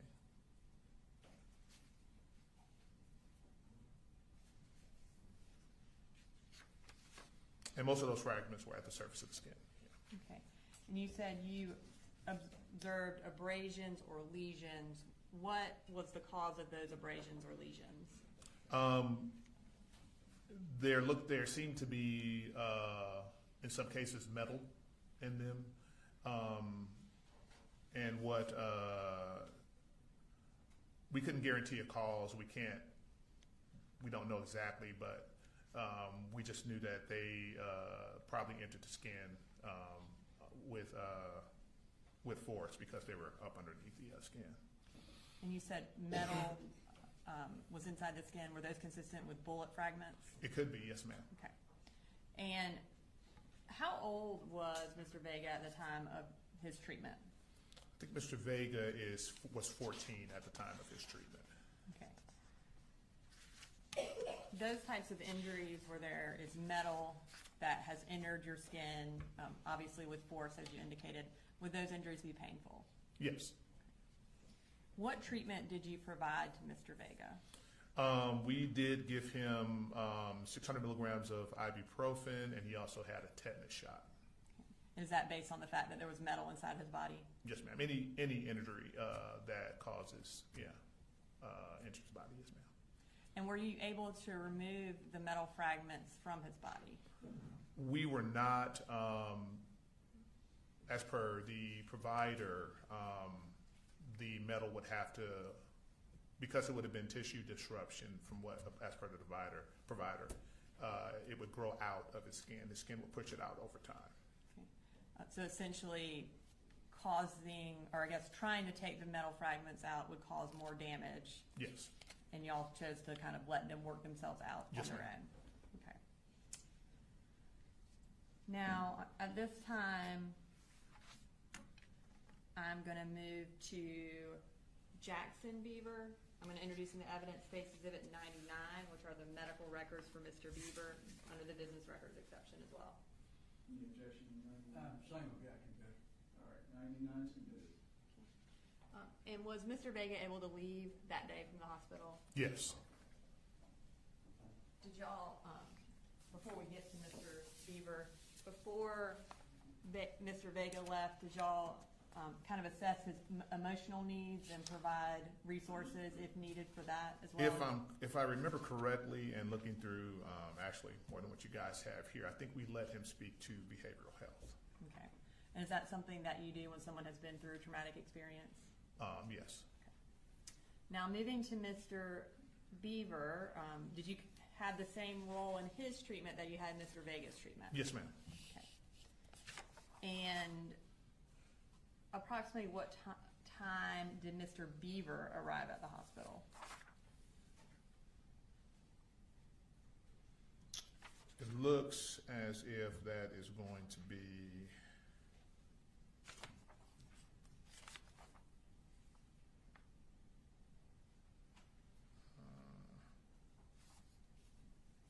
looks like 14, or sorry, military time, 2:49 p.m. Okay.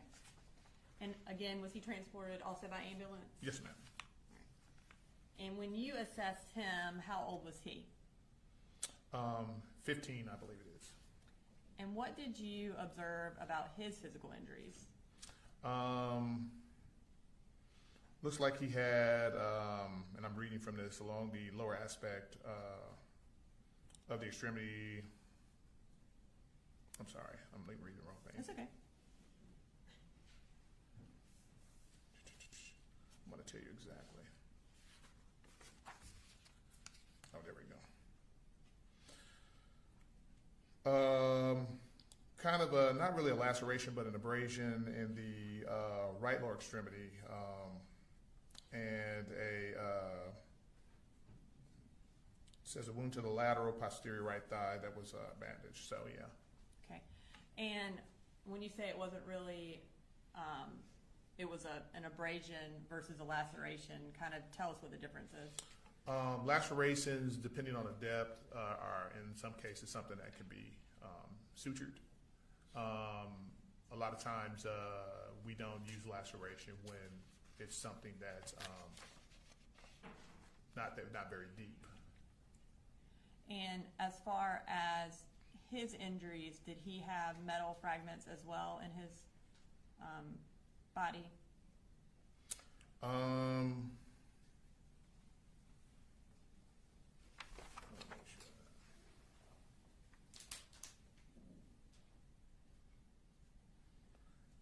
Let's see.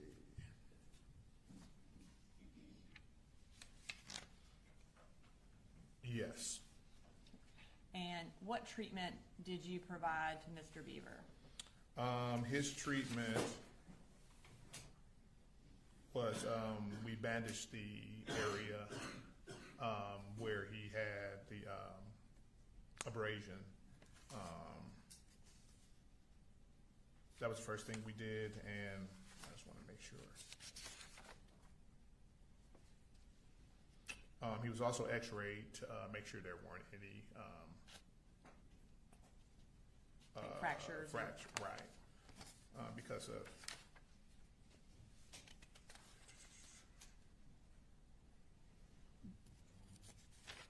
Did you also irrigate his wounds? we did, and he was also given a 600 milligram ibuprofen. And what is the purpose of irrigating wounds?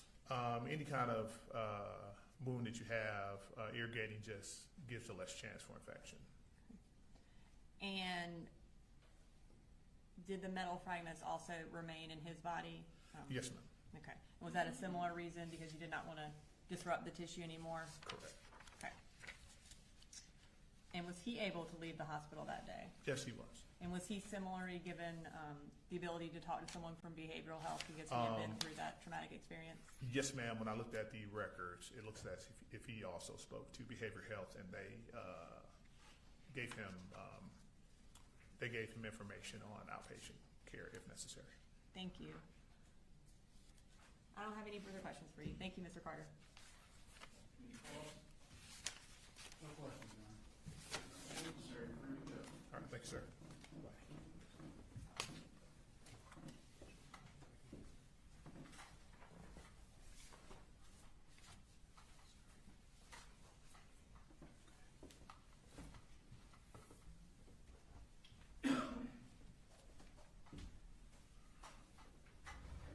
State calls next witness.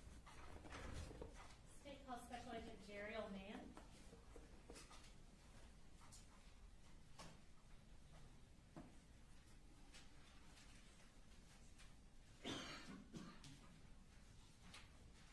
Judge, can we approach before the next witness, just like scheduling?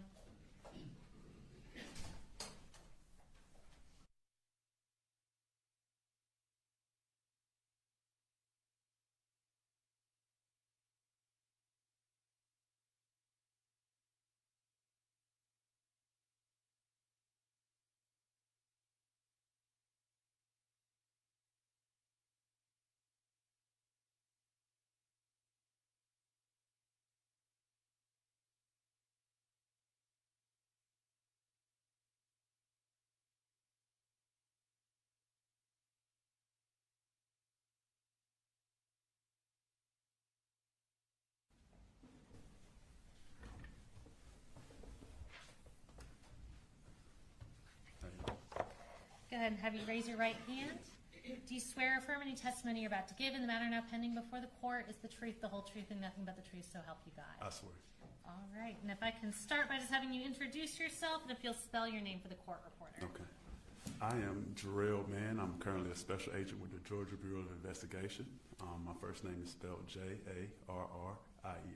Last name is Mann. All right, and tell us about what region you work in and what your role is there. I'm currently assigned to Region 10. That is the Atlanta office.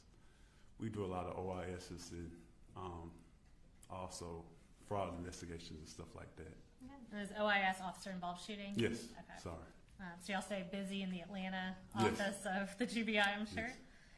And even though you generally work out of Atlanta, did you provide assistance in the Apalachee High School shooting investigation on September 4th of 2024? Yes, I did. All right. Where did you first respond in assisting in this investigation? Of course, it came out as an active shooter, so we responded to Apalachee High School. Okay. And then from there, we were divvied in to do investigative acts. Gotcha. And so from the school, where were you sent to go do follow-up investigation?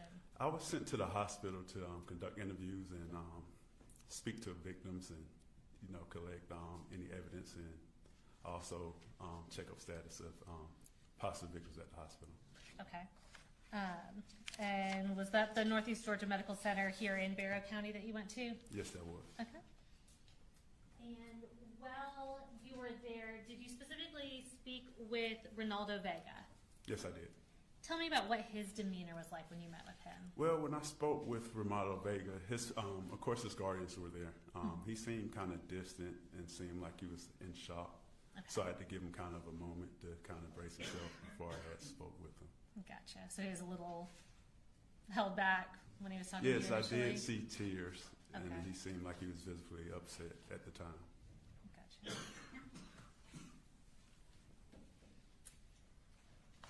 And I'm going to show you what's been marked as State's Exhibits 100 through 102. Did you have the opportunity to photograph Ronaldo's injuries while you were there? Yes, I did. If you'll just glance at those and tell me if those are fair and accurate depictions of the photographs that you took of Ronaldo and his injuries. Yes, they are. And Judge, at this time we would ask to tender and publish State's Exhibits 100, 101, and 102. All right, 100 through 102 are admitted. We're going to pull those up. They should show up on the screen behind you as well as in front of you.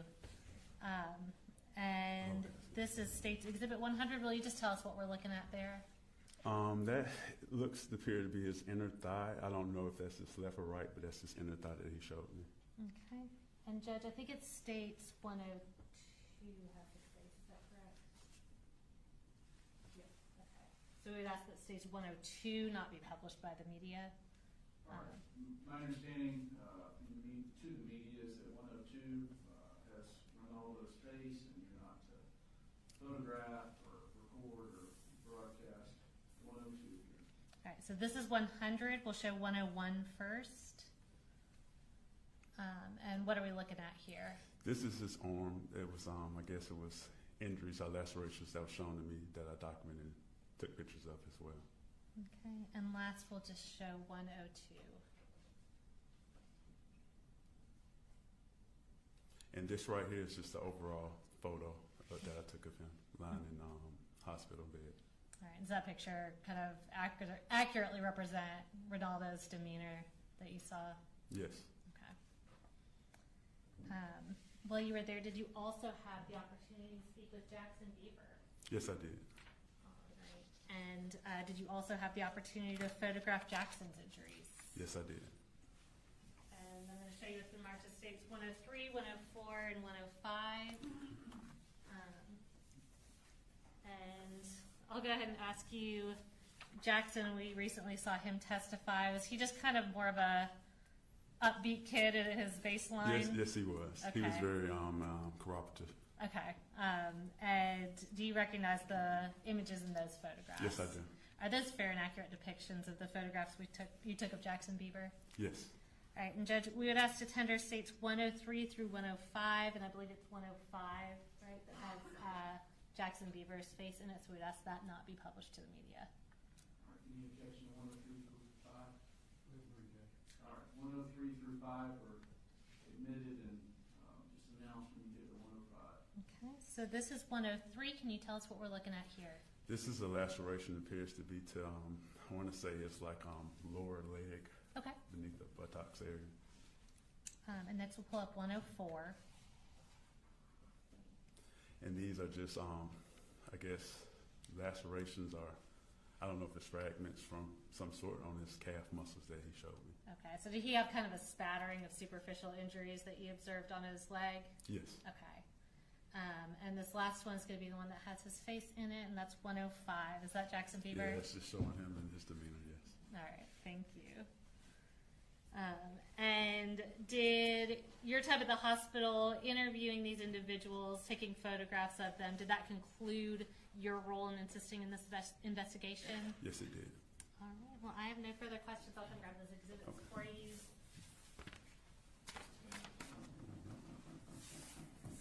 Cross. No cross, you're free to go, sir.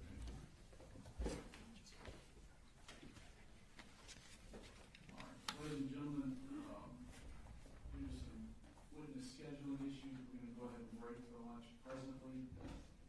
Call it 11:45. We'll be in recess till 12:45. Again, don't get on social media or media. Don't talk about case or do research. 12:45.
so we felt like. I'm not chastising, I'm just asking. So, I imagine we'll end a little earlier because they are mostly the students. And then we have 2 more teachers, but if you want to keep count. Yes. I said earlier, Judge, we don't anticipate cross-examining anybody unless something unusual is said. So should move fairly quickly. I'm gonna just let the bailiffs tell the jurors that we may end a little early, just in case there's some plan that they're able to make, but absolutely. I mean, do you think you talking maybe 4 o'clock, or you think earlier than that? We'll see, 11 witnesses similar to what we've had this morning. And we did 12 this morning, I think. We did 12 and it took us, what? 3 hours. 3 hours? No. 3.5. Right. 2 hours. 2.5 hours. That's right, we broke. So we could end by 3:30. All right, we'll just leave it alone. We'll give them a precedent. Yes. Is the jury ready? Yes, sir. Are y'all ready for the jurors? Yes, Your Honor. All right, bring them in.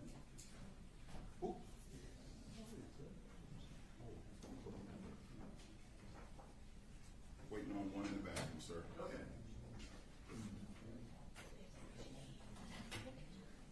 Oh, he said, come on.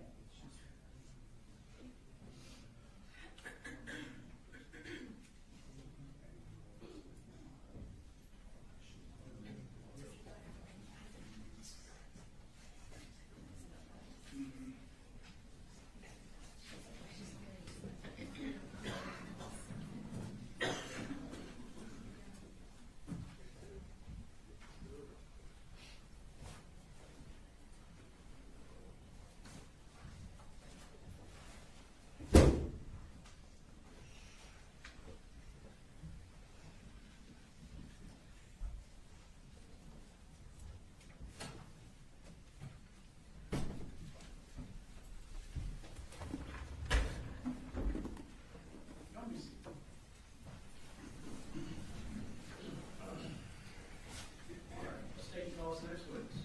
The state called Hayden Bowen, Juvenile. and this is also a juvenile, Your Honor. All right.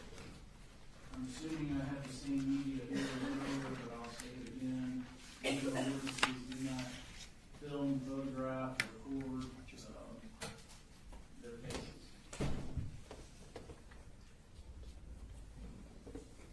Good afternoon, Ms. Bowen. Can you raise your right hand?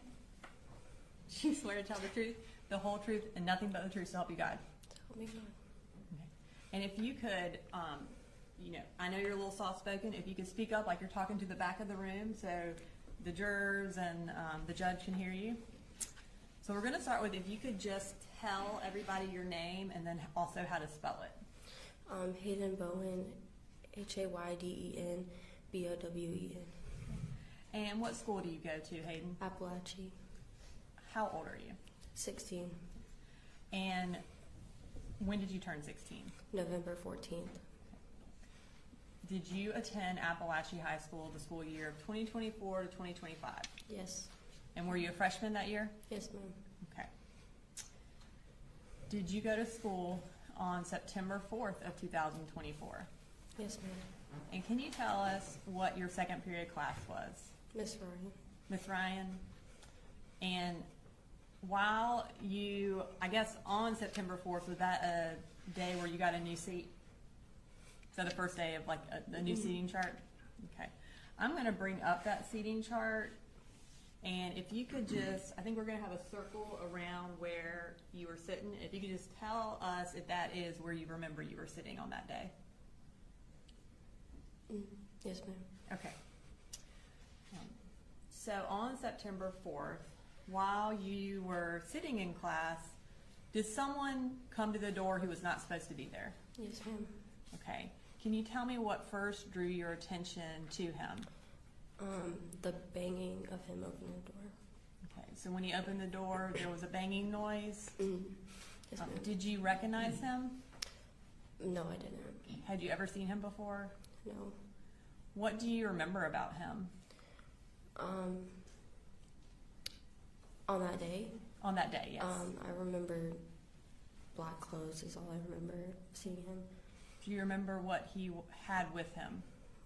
A gun. And what did he do? He shot it in our class.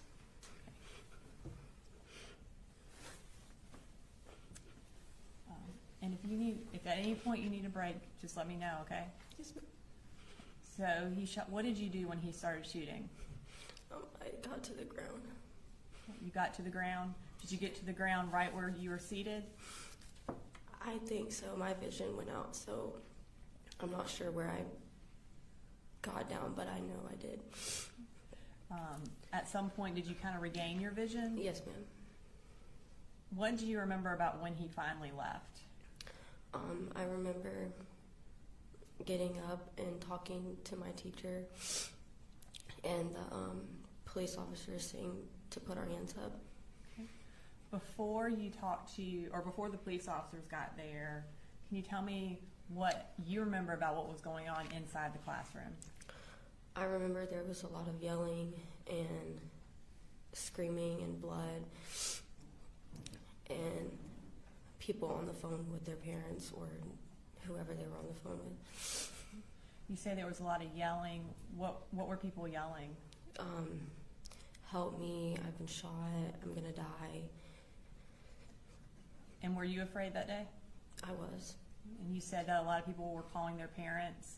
Were you able to call anybody? Yes, ma'am. And who did you call? I called my mom. And what did you tell her? I told her that I was gonna die.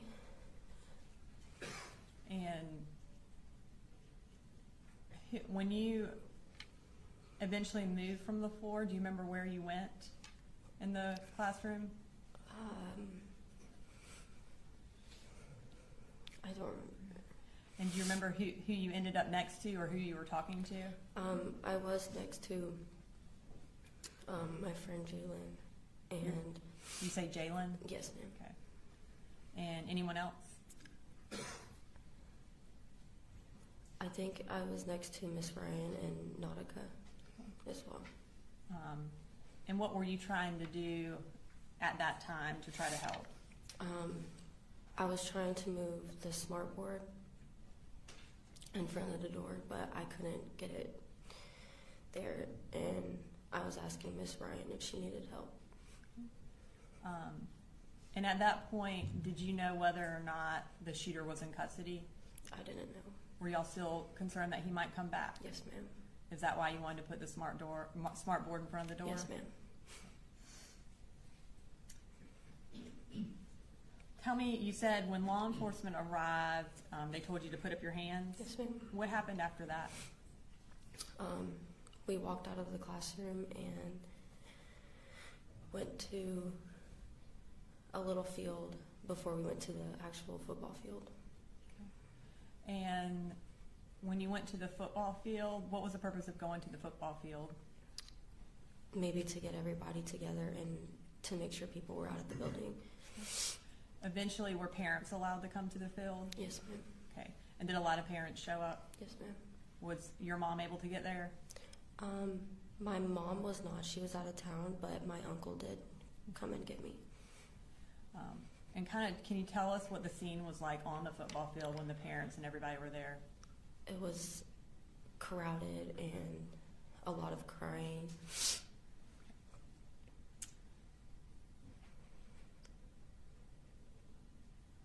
Were you, you mentioned that you walked out of the classroom. Were you one of the first students out or were you one of the last students out? I think I was in the middle. Okay. Did anything happen as you were leaving? No, ma'am. Okay. Now, since September 4th, have you been to counseling? Yes, ma'am. And can you kind of talk to us about how that day has affected you? It's affected me a lot mentally. I haven't really been able to sleep at night sometimes. You said you haven't been able to sleep at night? Yes, ma'am. And I often have really bad thoughts relating to that and other things. kind of tell me what you mean by really bad thoughts? That it's gonna happen again, and that this time I'm gonna die because I was supposed to the first time. Because, I'm sorry? Because I was supposed to the first time. And what do you mean by you were supposed to the first time? Because he came in my class, and I feel like none of us should have, like, had survived. And have you had any sort of anxiety or panic attacks because of this? Yes. Can you tell me about those? Well, my panic attacks, they normally come when I'm in school, and I keep thinking and thinking, and then they come, and it's hard to breathe. Is there anything that you have to do in order to kind of be able to breathe? I do box breathing. My therapist has helped me with that. Okay. And what did you call it, box breathing? Yes, ma'am. Okay. Is there anything in particular that triggers these panic attacks or the bad thoughts? The sound of, like, shoes scuffing on the ground. It reminds me of, like, people running, and loud noises are triggering, very triggering. Is the scuffing something that you remember from September 4th? Yes, ma'am.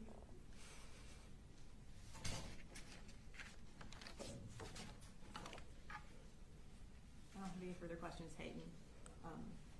Do y'all have any questions for her? Cross? No questions here. All right.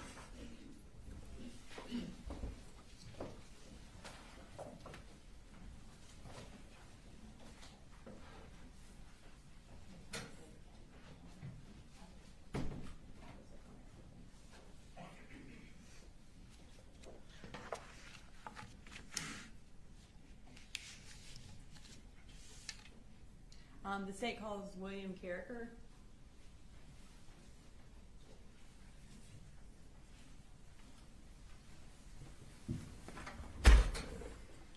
He is also a juvenile. I should have mentioned that. Same instructions to me. And Judge, I think our next, about 7 after Mr. Carricker are going to be juveniles back to back to back, if that makes sense. Multiple juveniles testifying in a row here, so we're going to do instructions. All right. Can you raise your right hand, William? Okay. Do you swear to tell the truth, the whole truth, and nothing but the truth to help you God? Yes. Okay. Can you tell us your name? William Carricker. Can you spell your last name for us? Carriker. And what school do you go to? Apalachee High School. What grade are you in right now? 10th. So were you in 9th grade for the 2024-2025 school year? Yes. And how old are you right now? 16. When did you turn 16? September 22nd. Were you at school on September 4th of 2024? Yes. And who was your second period teacher? Miss Ryan. Okay. And what did she teach you? Math. Okay. I am going to show you a map from your seating chart from that day. We're going to put a circle around where you were sitting. If you could just tell us if that's where you remember you were sitting. Is that right? Is that where you were sitting? Yes. All right. Thank you, William. Okay.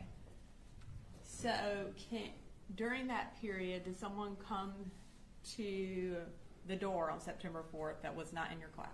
Yes. Did you recognize him? No. Had you ever seen him before? No. Can you tell us what happened when he came to your door?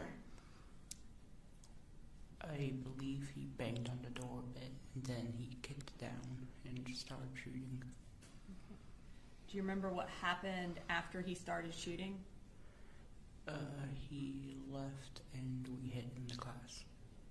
He left and you hid in the class? Yeah. Where did you hide? Behind a table. And when you hid, did you try to make contact with anyone in your family? Yes. Who did you contact? My mom, dad, siblings, my grandma, and my aunt, I believe. Did you do that with a text message? Yes. Okay.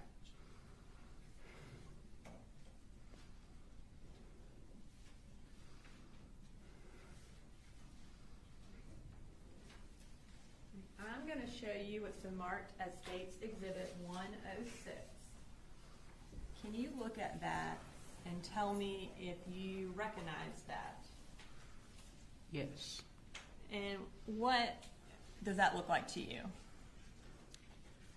The group chat I made telling my parents what was happening. Okay. And is it like a fair and accurate screenshot or copy of that group chat with your parents and your family from September 4th of 2024? Yes. Your Honor, at this time I'd like to introduce into evidence State's Exhibit 106. You don't get to that. All right, 106 is admitted.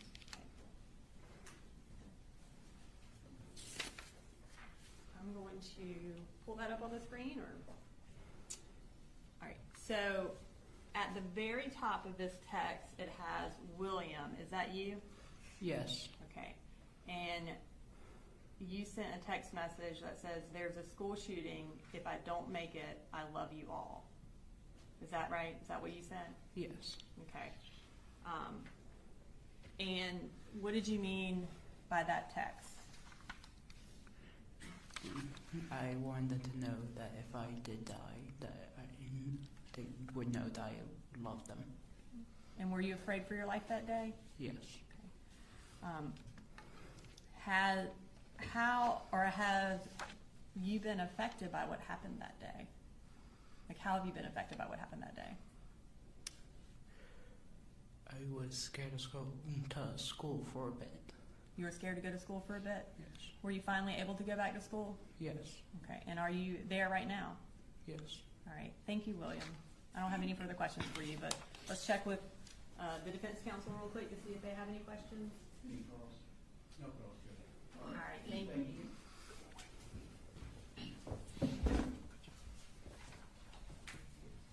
Any calls next, please?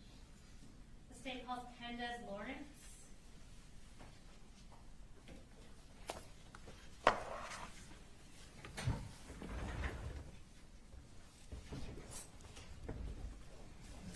All right, Candace, the first thing I'm going to have you do is raise your right hand.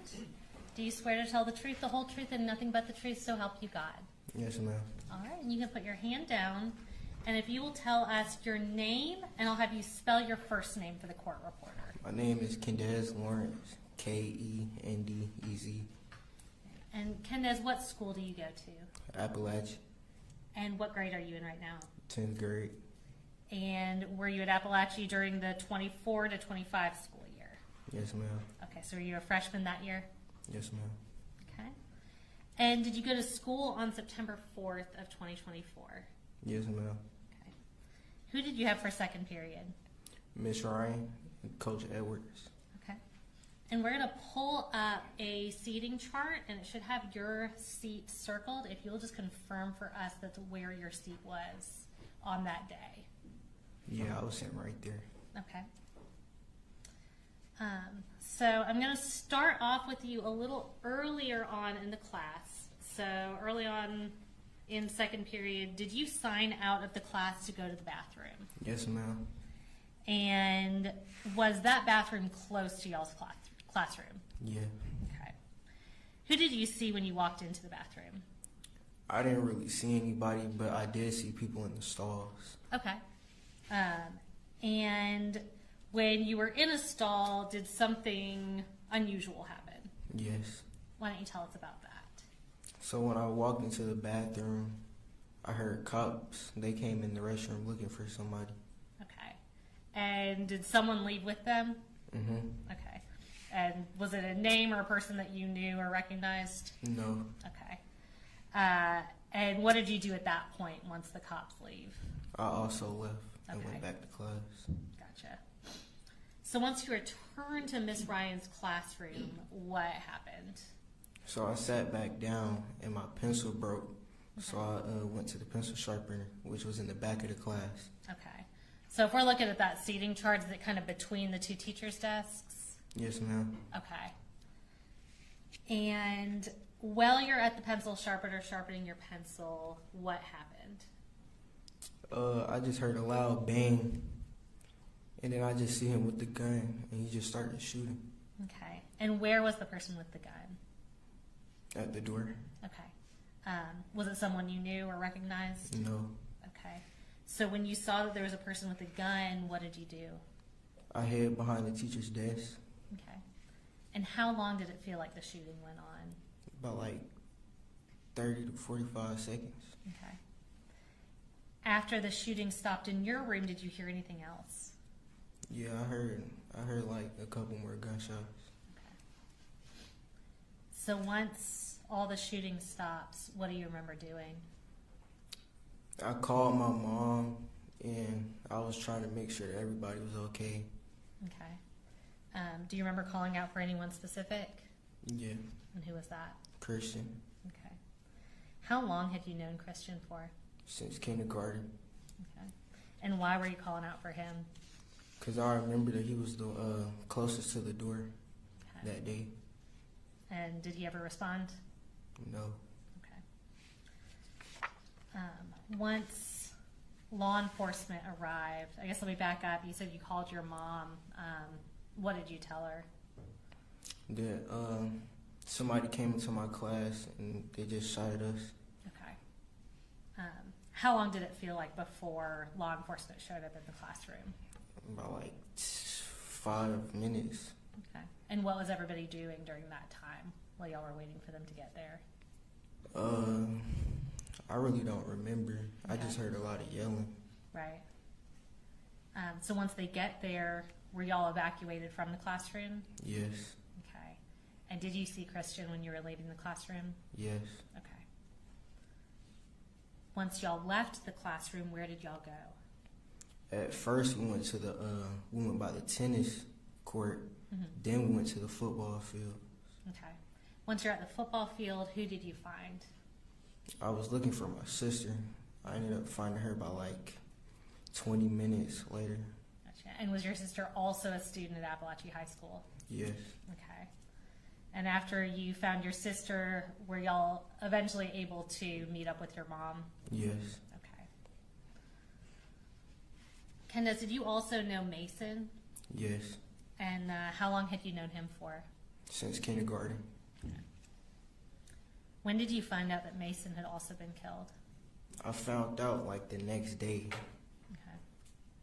Did you even realize that he had been there that day? No, Okay. And when did you end up going back to school after this all happened? after fall break. Okay. Was that like October-ish? Yes, Okay. Since all this happened, have you gotten some counseling? yes. Okay. And tell me a little bit about how this all has affected you. Well, I'm not as comfortable as I used to be at school no more. Is there anything specific that gets you really nervous if you're at school? Everything. Everything? Okay. Also been having bad dreams a lot. Okay. And did that start after the shooting? Mm-hmm. Okay. And I want to talk to you about one thing after this happened. Was there something specific about the way things played out that day that really bothered you? Yes. All right. Tell me what that was. I thought I left the door open that day. Okay. That was something that bothered me. Was that something that you thought about a lot? Mm-hmm. Okay. And something you were like blaming yourself for? Mm-hmm. Did that kind of make you question your memory of the whole thing? Yeah. Okay. So Candace, about a month ago or a few weeks ago, did you actually ask my office to be able to watch the surveillance footage of the shooting in Miss Ryan's classroom? Yes. And did that allow you to confirm that you had not left the door open? Yes. Did that give you some closure? Yes. Okay. Was that hard for you to do? Yeah. Thank you, Kendez. I do not have any other questions for you. I do not believe. No problem. All right, thank you. Thank you.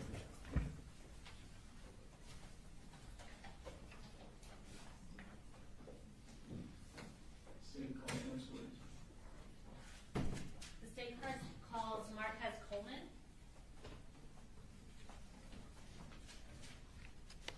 All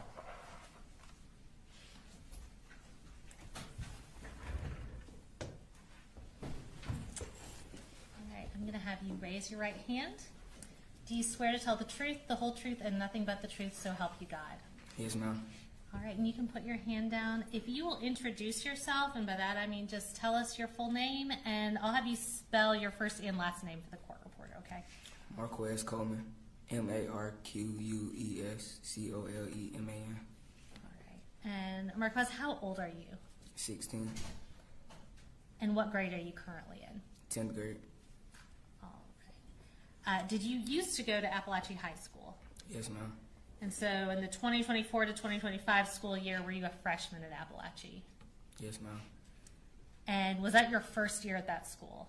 Yes, ma'am. Okay. Did you go to school at Apalachee on September 4th of 2024? Yes, ma'am. Were you in Miss Ryan's class for second period? Yes, ma'am. We are going to pull down this map and circle your name on the seating chart. And what we want you to do is just confirm for us that we have you in the right place in the classroom. There we go. Is that where your seat was that day? Yes, ma'am. Okay. Is that you next to Ronaldo, I believe? Yes, ma'am. Okay. So on that day during second period, tell me what you remember happening. I was just doing my work, and then I looked to the left, and then the door was just open, and then the dude started shooting, and then I got up and ran behind my teacher desk, Okay. and then I was just hiding, and then I heard screams. Everybody was just screaming. Well, my ears went blank for a little bit because like the shots were so loud. Okay. And then I was behind the teacher's desk, and then after he got done shooting, I got up, and then I went to the other teacher's desk, and then that's it. Okay. Did you know the person who was shooting? No, ma'am. Okay. Do you remember how long did it feel like the shooting went on for? Probably about like 30 to 40 seconds. Okay. And about how long did it feel like before law enforcement arrived? Maybe like 5 minutes, 7 minutes. Okay. What was everybody doing in that time before law enforcement was able to make it to y'all? Everybody was just like screaming, panicking, on the phone with their parents, trying to call their parents. Were you able to call your parents? Yes, ma'am. All right. Who did you talk to first? My dad. Okay. And what did you tell him? I told him, I was like, somebody just came in our classroom and started shooting. Okay. Once y'all got out of the classroom, where did you go? We went to a small field, and then we went to a football field after. Okay. And were your parents able to eventually find you there? Yes, ma'am. Okay. Did you go back to Apalachee High School after the shooting? No, ma'am. Why not? Cause I was scared. Okay. So did you change schools because of this shooting? Yes, ma'am. Okay. And when did you enroll in a new school? I can't remember. I can't remember. Okay. Was it a period of time that you were out of school? I think I was out for like 2-3 months. Okay. Has this changed how you feel about going to school? Yes, ma'am. Did you previously like to go to school? Yes, ma'am. And how do you feel now? It's different now. Like every time I'm in the classroom, that's all I be thinking about. Like, yeah. Okay. Is it hard not to think about that even though you're at a different school? Yes, ma'am. Has it affected your interest in sports and extracurriculars? Yes, ma'am. Tell me about that. Like, it just like after that happened, I just like lost love for sports. I didn't want to do it anymore. Okay, so you drop out of the sports you were playing? Yes, ma'am. Okay. Was that basketball? Do I remember that right? Yes, ma'am. Okay. Have you had counseling since this happened? Yes, ma'am. Okay. I don't have any other questions for you. If they don't have any questions, then you're good. Thank you. You're good.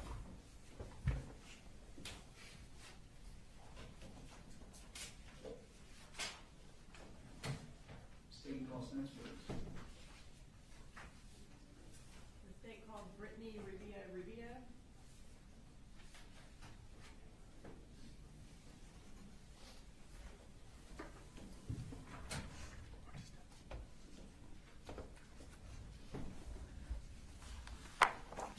Can you please raise your right hand?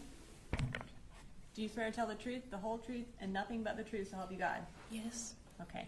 And just so everyone can hear you, if you will just kind of speak loud enough, kind of like you're talking to the back of the room, so the jury can hear you and the judge can hear you. Can you tell everybody what your name is? Oh, my name is Brittany Rubio. Okay. And can you spell your last name for everybody? Rubio. Okay. And is it dash Rubio? Yeah. Okay. What school do you go to? Apalachee High School. And what grade are you in? I'm a sophomore. How old are you? 16. And when did you turn 16? December 2nd. Back in the 2024 to 2025 school year, were you a ninth grader? Yes. Did you go to school on September 4th of 2024? Yes. And who did you have for your second period teacher? Miss Ryan. Miss Ryan?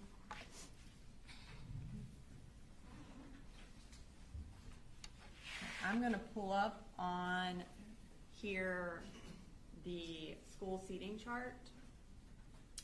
And we have where we think you were sitting circled. Is that where you remember you were sitting that day? Yes. Okay. Was that a new seat for you that particular day? Yeah. Okay. While you were in class, did someone come to the door that was not in your class? Yes. Okay. And tell me how you, or what brought your attention to someone else being in your classroom? Well, I heard a knock and I just looked up and I saw him. Okay. And do you remember anything about him? He had like long, curly blonde hair. Okay. Was there anything that stood out about what he was carrying?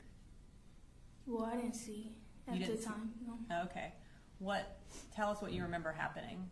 Well, I heard a knock, so I look up, and then the door opened, and just like shots got fired. Yeah. What did you do when he started shooting?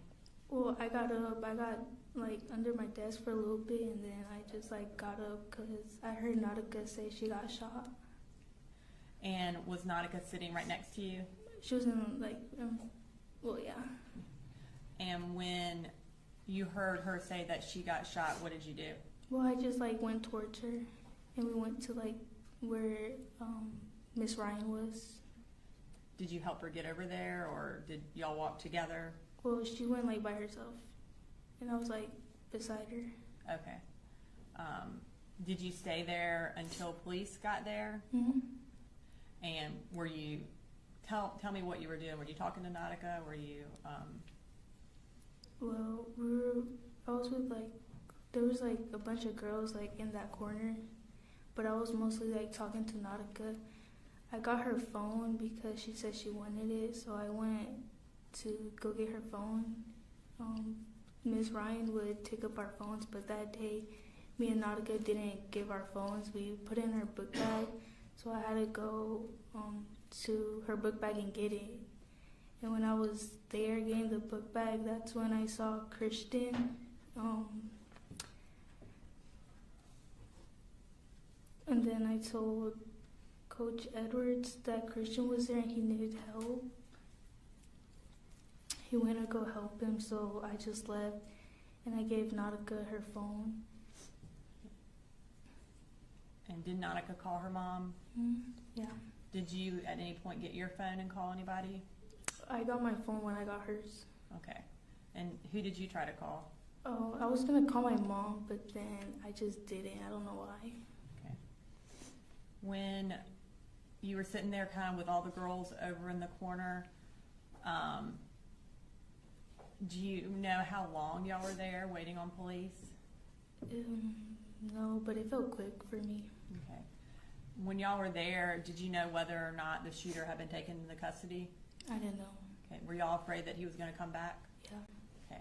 Had anyone tried to barricade the door to prevent that from happening? I think it was Coach Edwards. Okay.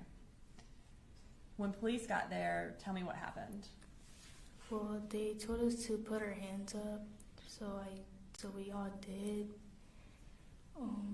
I was trying to like walk out, and then Martin, he was like comforting me, saying it was okay, and that I could do it, and he was just comforting me to tell me not to look down, because there was like blood everywhere on the ground. And then after I left the classroom, we went up a hill, like near the football field. Okay. And what were y'all doing in the football field?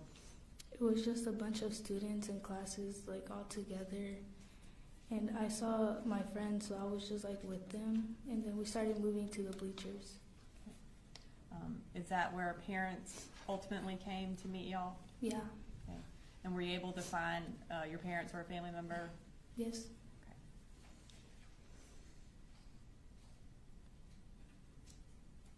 When, kind of since this day, can you tell us how that shooting has affected you? I get scared very easily now, and when I'm in public, if I hear a loud noise, sometimes I get scared.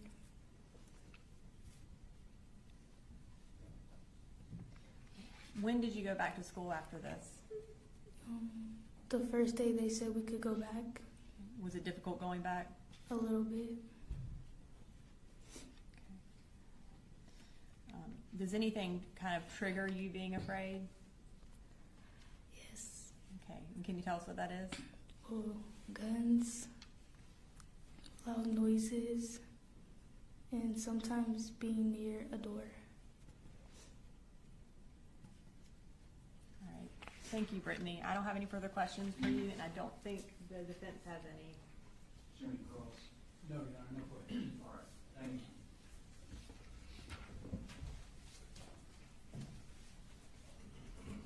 Could you bring Michaela Brown next? They call Michaela Brown, right?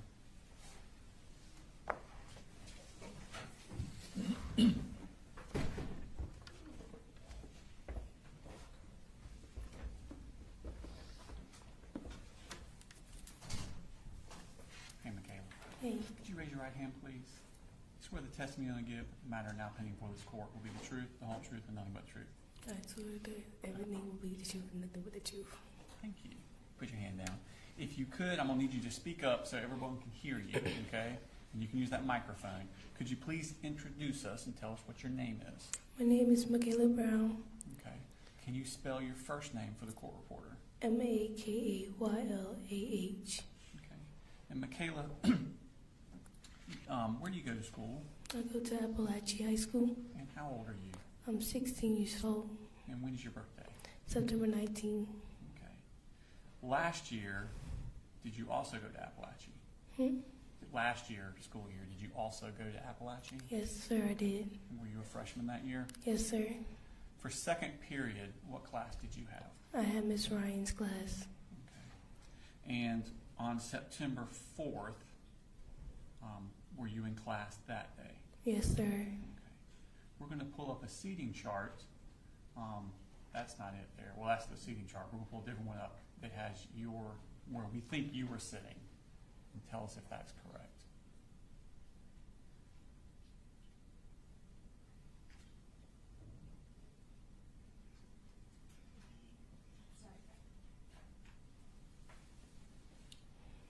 I was sitting right there. Was that a new place to sit that day? Yeah, my teacher just switched the seating chart. She switched you. What were y'all doing in class that day? I think That's the day when she switched the cheating chart. I don't remember. Okay. How does class normally go as far as the teaching? Can you repeat that? How does class normally go as far as the teaching? Just go as a normal day. Okay. Do you work individually? Do you work in groups? Does the teacher just kind of teach you and you listen, or how does it work with Miss Ryan's class? So sometimes she teaches and we listen, or sometimes we work with groups. Okay. Do you remember that morning if she was actually teaching you, or were you working in groups that morning? She was teaching us. Okay. Is at some point during this class did something catch your attention that wasn't right? No, sir. Okay. When did you first notice something happening? When he was just standing at the door. Okay. So you're according to that seat, the door's kind of behind you, right? Yes, sir. Did you turn and look at the door? Yes, sir. What was it that made you turn and look at the door? I just heard a big loud banging noise against the wall. Okay. And when you turned around and looked at the door, what did you see? I seen him standing there with the gun. Okay. This person you saw standing there, had you ever seen them before? No, sir. Okay. And what were they doing with the gun? He was holding it at first, and then I think he took the safety off. Okay. After he took the safety off, what did he do? He started shooting around the classroom. Did he ever come into the classroom, or did he just stay there at the door? He was just standing there at the door. Okay. And how many times did he shoot the gun into the room? About like 15, 10, I can't remember. What was it like when he first started shooting? I don't really remember. All I remember is him aiming the gun at me and I dropped down. Okay. That's it. Were you able to hear anything? I wasn't really focused on that. I was just focused on me being on the ground? Yeah. Okay. So how long do you think it took for those 15 or so shots before he stopped shooting? How long was it when you hit the ground to when he stopped shooting? Like 10 seconds. Okay. When the shots stopped, what did you do? I got up, looked around, and then I just remember just to go get my phone to call my mom. Okay. When you got up and looked around, was the shooter still in the room? No, sir. The door was blocked by then. The door was shut, blocked. Okay. Who was blocking the door?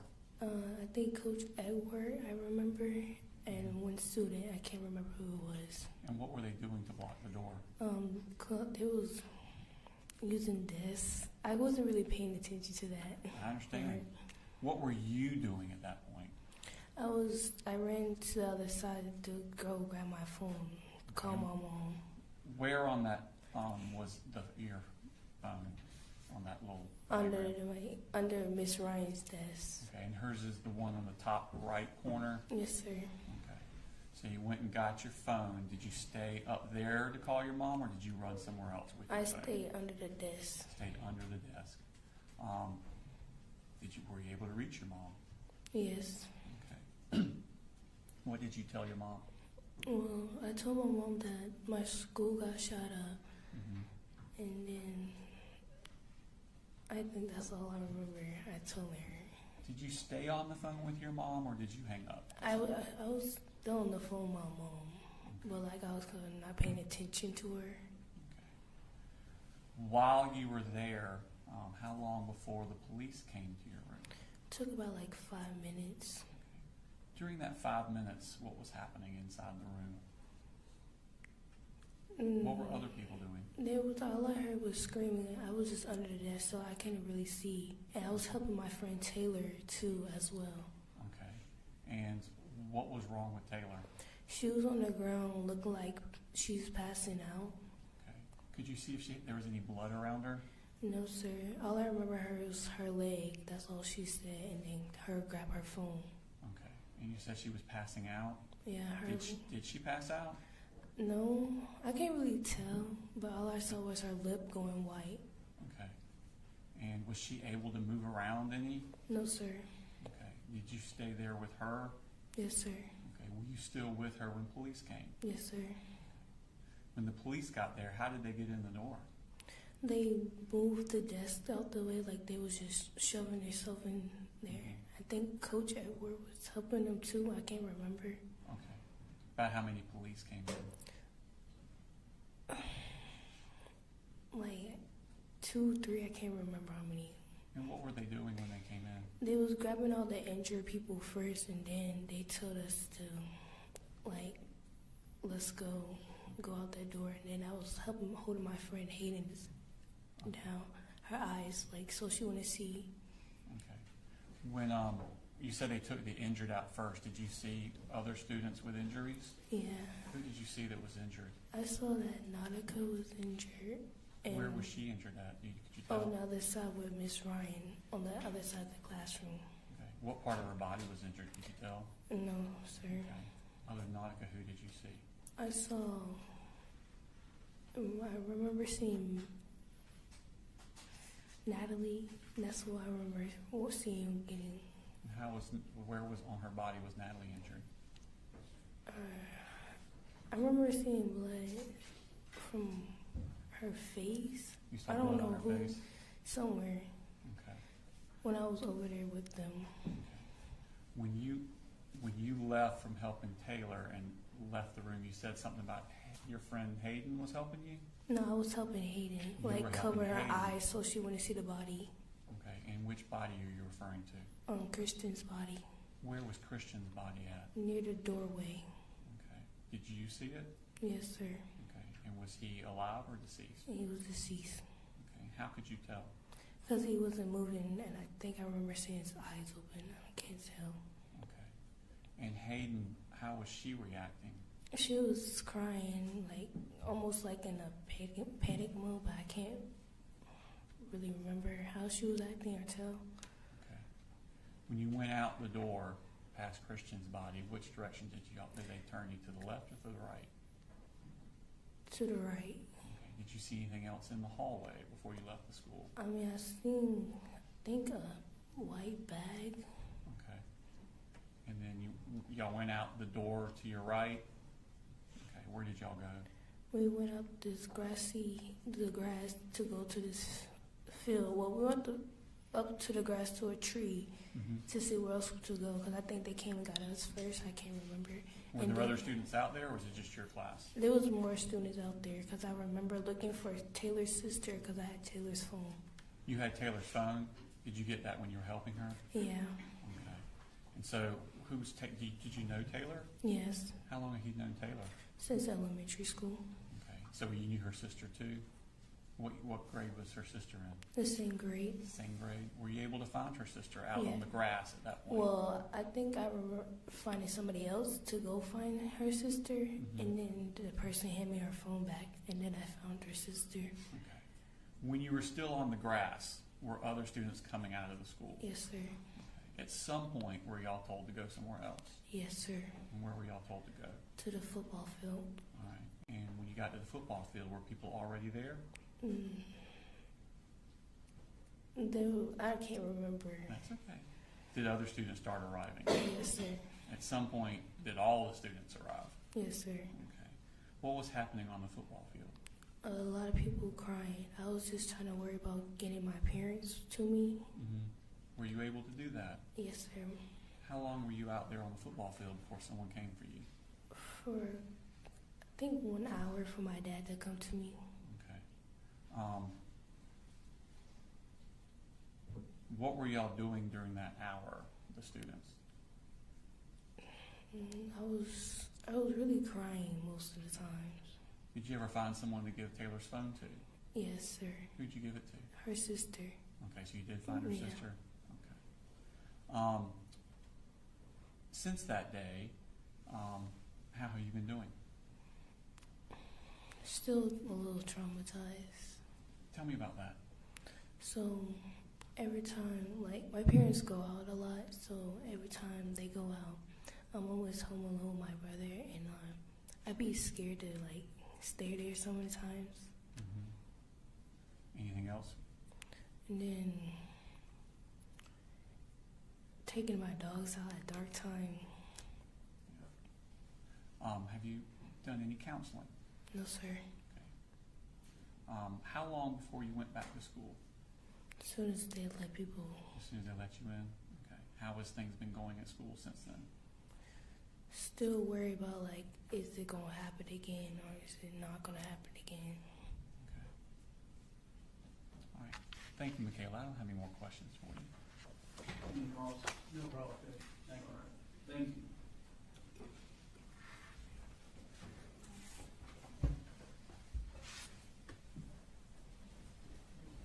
City calls next. St. Paul's Carolyn Brady.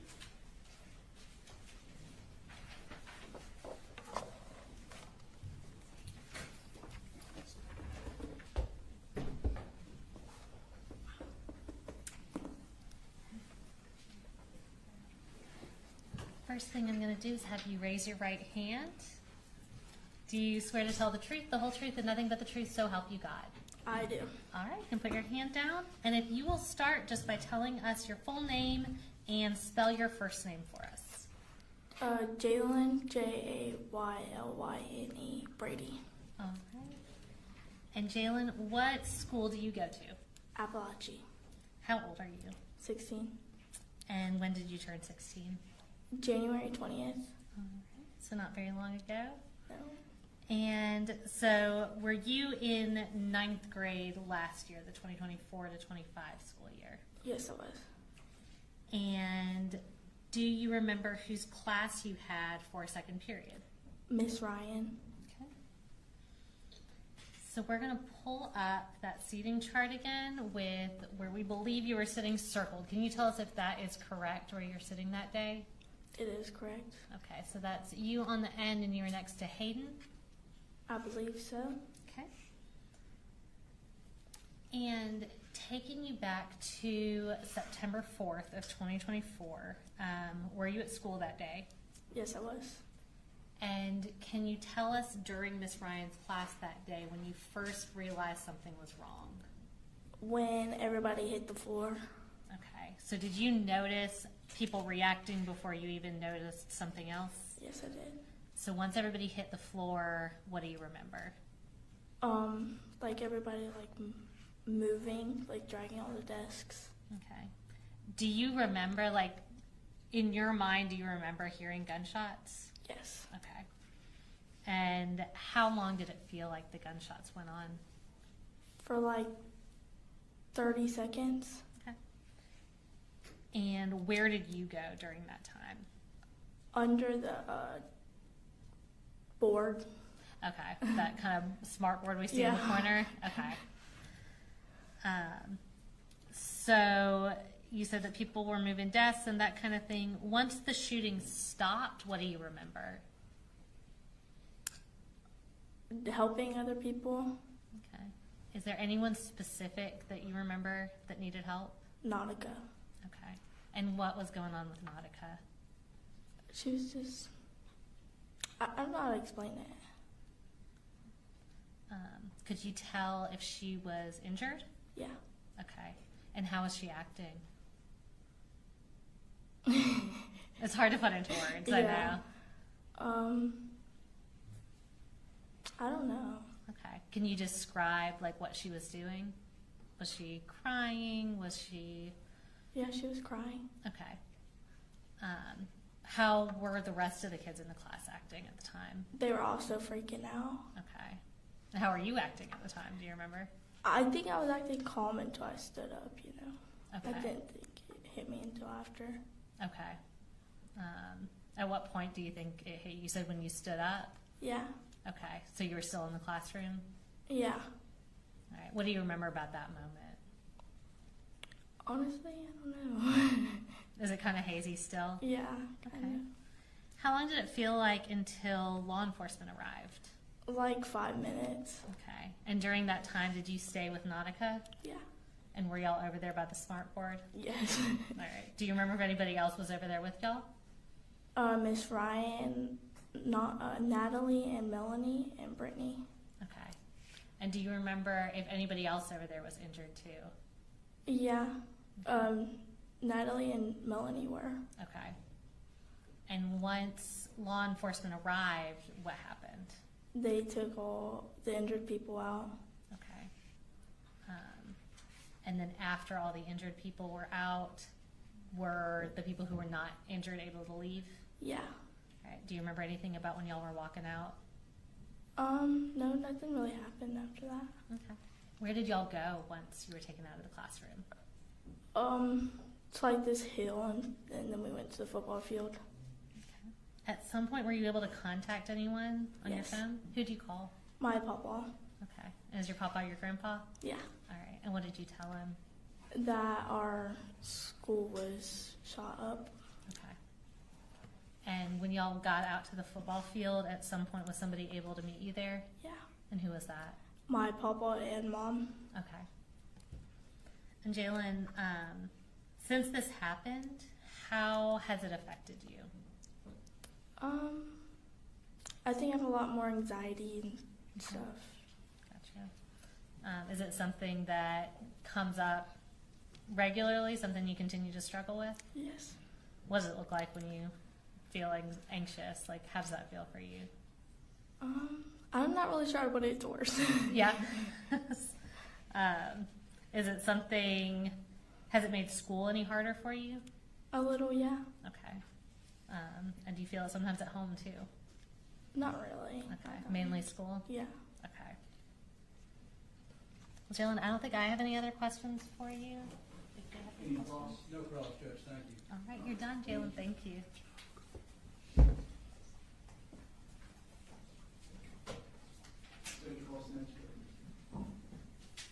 Get Martin Marino Galvin.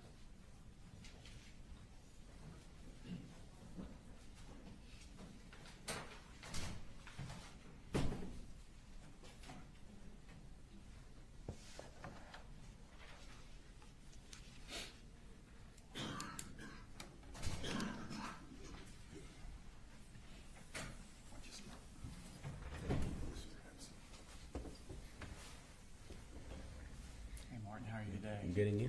Doing well. Could you raise your right hand, please? You swear the testimony you give in the matter now pending before this court will be the truth, the whole truth, and nothing but the truth? Yes, sir. Thank you. If you could, put your hand down and introduce yourself to the jury. My name is Martin Marino Galdames. Okay. Do you want me to spell it out? I would love for you to spell that. Thank you. My first name is Martin. My first last name Merino, and my second last name is Galdamez. Okay. And Martin, how old are you? I'm 16. And when's your birthday? December 19th. What school do you go to? I go to Apalachee High School. Okay. And last year, what year are you? What grade are you in? I'm a sophomore right now. Okay. And last year, what school did you go to? Apalachee. And what grade were you in that? A freshman. I'll take your attention to second period. What class did you have for second period last year? I had math class with Miss Ryan. Miss Ryan? Okay. And were you in school on the day of September 4th of last year? Yes, sir. Okay. Or 2 years ago. Did you know the other kids in that class well? Yeah. Okay. Who were the other kids that you knew? I knew Kendez since pre-K. I knew Christian since elementary. Mason since elementary too. I've known Landon since middle school. Hayden and Ronaldo I met that year. I've known about Brittany since around middle school and elementary. Nautica since middle school, and I didn't know Jalen that well. And William since elementary too. Okay. What were y'all doing in class that day? Miss Ryan was up on the board teaching us from one of the math textbooks we had on our desks. Okay. I'm going to take your attention. We're going to pull up a seating chart and see. We're going to circle where we think you were. Is that where you were? The row I was in is a bit longer. I'd say about one more desk longer. Okay. But yes, it's correct. Okay. Were you sitting next to Kendez? Mm-hmm. Okay. And so you said Miss Ryan was teaching. Where was she at on that seating chart area? She was around, basically right in front of me, just teaching. Against that back wall where it says seating chart? Okay. And while she was teaching, did something happen that caught your attention? I heard 3 loud bangs happen, and then I proceeded to turn around to see. Where were the 3 bangs coming from? The door. Okay. And when you turned around, what did you see at the door? I saw a figure holding up a weapon, aiming it towards when I turned around my right. Okay. So kind of towards the smartboard area? Mm-hmm. Okay. What did you do when you saw him with the gun? I heard someone yell, "He has a gun," and I proceeded to drop down on the floor, crawl through my desk, and hit the whiteboard. Okay, so you went kind of at an angle towards the smartboard on the floor?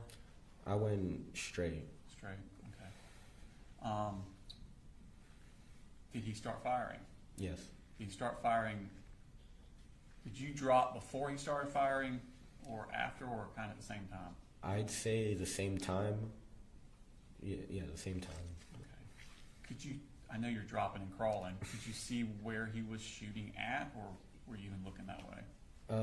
When I glanced, it looked like he was aiming from the smartboard, and from what I can remember, he went from the smartboard towards the right. Okay, so he's turning toward his right? Yeah. Okay.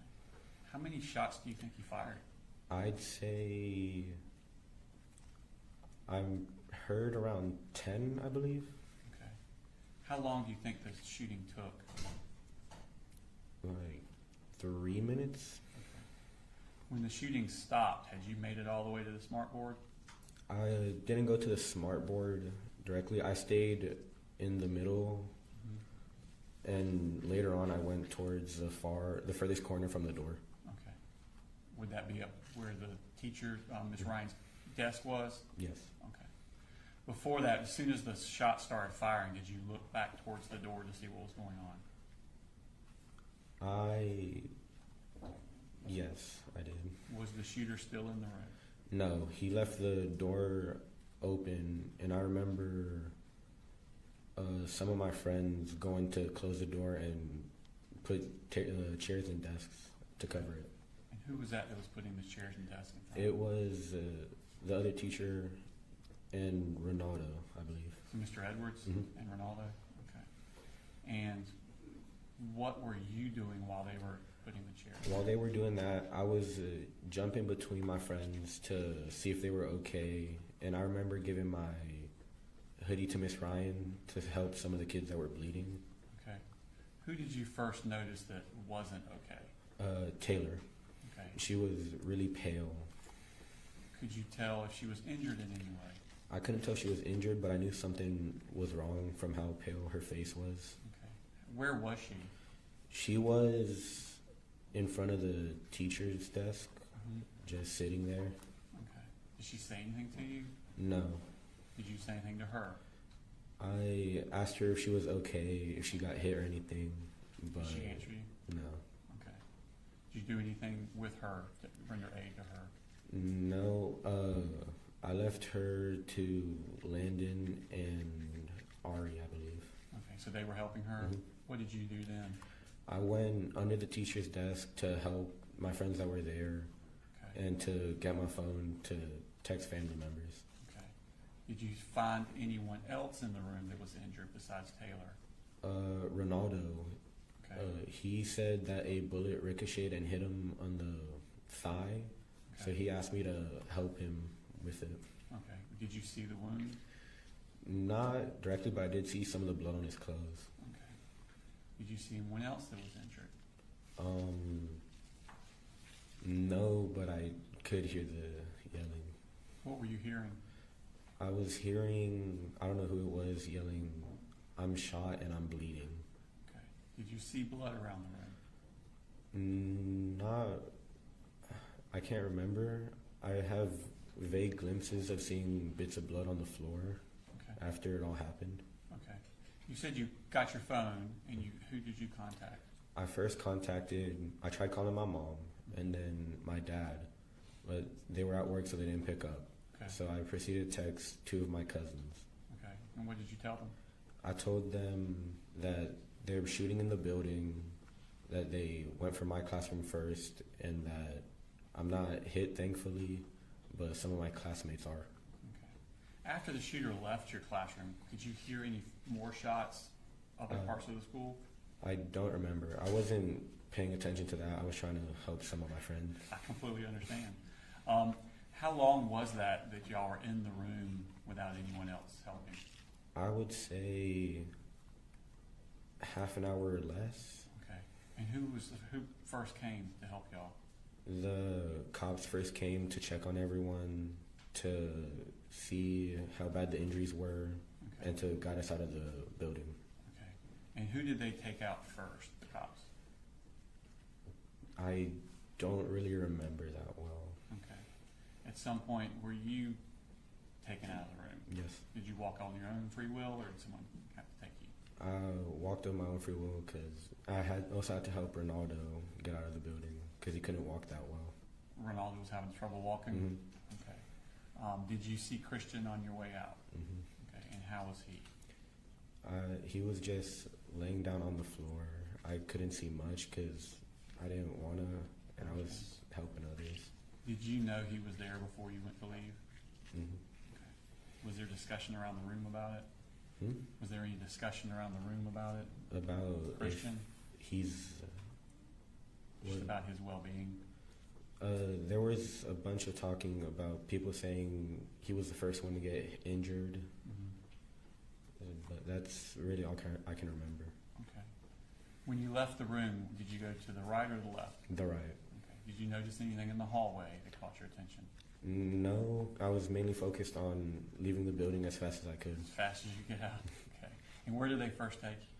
They took us to a little hill past the road that links Heyman Morris to Apalachee. Mm-hmm. And then after a bit, they took all the students there to the football field. Okay. When you got to the football field, what was happening there? People were looking for their friends, crying, calling their parents. And there were teachers making sure kids were okay. Okay. What did you do at the football field? I roamed around looking for my friends, and once I made sure they were all okay, I couldn't contain myself, and I just started crying right there. Okay. How long were you at the football field? I'd say 3 or 4 hours. Okay. And at some point, were you able to leave? Yes.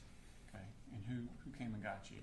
My mom came and got me first, and then my dad came later on. Okay. And since this time, have you had any impact on your life? I've gone to therapy, but before that, anytime I heard a loud bang multiple times, I would get scared, be aware of my surroundings, and always look at the door. Okay. How long was it before you went back to school?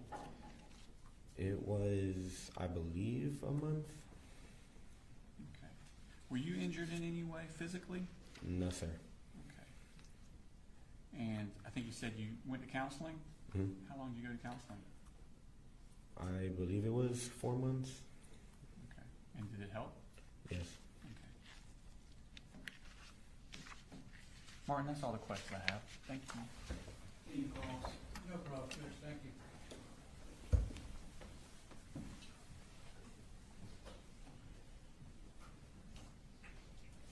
Call your next witness. State calls Ariana Norman.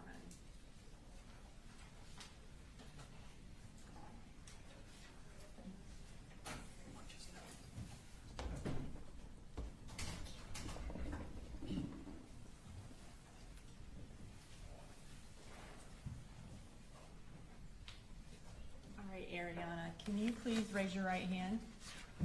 Do you swear to tell the truth, the whole truth, and nothing but the truth to help you God? Yes. And I love that your earrings match your shirt. Thank you. Can you tell us your name and then also spell it, please? Yes, my name is Ariana Norman, and you spell it Aryanna. And my last name is spelled Norman. Okay. And how old are you, Ariana? I'm 16. Okay. And where do you go to school? Apalachee. What grade are you in? I'm in 10th grade. What grade were you in during the 2024-2025 school year? 9th grade. I'm sorry, I did not mean to make you do math today. So you were in 9th grade, in 2024. Can you tell us if you went to school on September 4th of 2024? Yes, I did. And who did you have for second period? Miss Ryan. Were there any other teachers in that classroom? Yes. And who was that? We call him Coach Edwards. Okay. What kind of class was it? An algebra class. Okay. So on that particular day, did y'all have a new seating chart? Yes. Okay. I'm going to pull up the seating chart from that day. Or I'm going to have, yeah, there you go. Is that where you were sitting? What's in the red circle? Actually, no, it was switched. Oh, okay. So were you sitting on the other side? Yes. All right. And so you were next to Nautica? I was in front of her. In front of her. Okay. The doorway, is that all the way at the bottom left? Can you see that? Yes, I can. Okay. So were you, when you were sitting there, were you looking towards the door or away from the door? I was looking away from the door. I was actually looking down. Okay, when everything happened? Yes. But before everything happened, would you, if you're just sitting there, would you be looking at the door or away from the door? Away from the door. Okay. So when kind of taking you back to that day, can you tell me how class started? Was it going as normal? Yes, it was going as normal. Okay, and what were y'all doing? We always pulled out our algebra notebooks and I can't really remember, but I think we always did a warm up in our books. Okay, so a warm up in your books? Yes. At some point during class, did someone come in that was not in your class? Yes. And what were you doing when he came towards your classroom? I didn't see him come towards the classroom, but I looked up and he was in the doorway. And before I looked up, I was looking down at my algebra notebook trying to figure out a problem. What brought your attention to the fact that he was at the door? Nothing really. I just happened to look up. And what did you notice about him? I noticed that he had a gun in his hand. Okay. Do you remember what the gun looked like? It was long and black. When you saw him with the gun, what did you do? I just stared at him. And what happened? He started shooting, and I put my head down on the desk and covered my ears because it was so loud. Do you know how long he was shooting for? Probably, time went by really fast, so I'd say a minute or two. And do you remember how many shots he fired? I wasn't counting, but it was a lot. Wow, so the entire time that he was shooting, did you have your head down? Yes. When did you pick your head up? I picked my head up right as he was leaving. Okay. And did you see him leave? Yes. What happened when he left? I'm pretty sure he went next door. He went to the left. Okay. Was y'all's door still open when he left? I think somebody closed it. Okay. At that point, did y'all have any idea if he was going to come back or not? I thought he was going to come back. Okay. So were you still afraid for your life at that point? Yes. When he left and the door was shut, tell me what you did. I crawled over to my friend because I thought she was having a panic attack, and then I realized she was shot, so I was trying to keep her awake as long as possible so she didn't die. And who was your friend? Taylor Jones.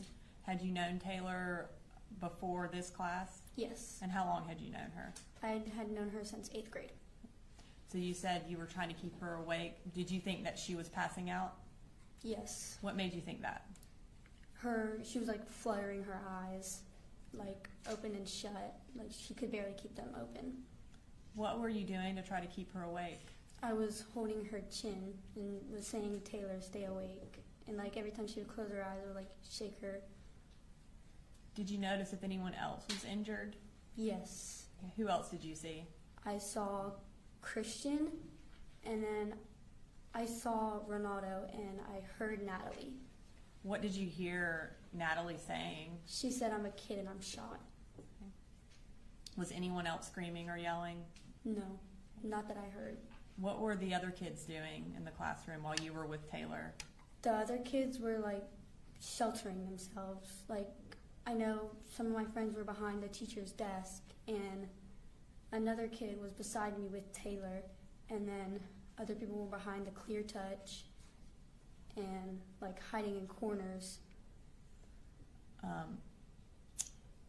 At some point, did you attempt to call anybody?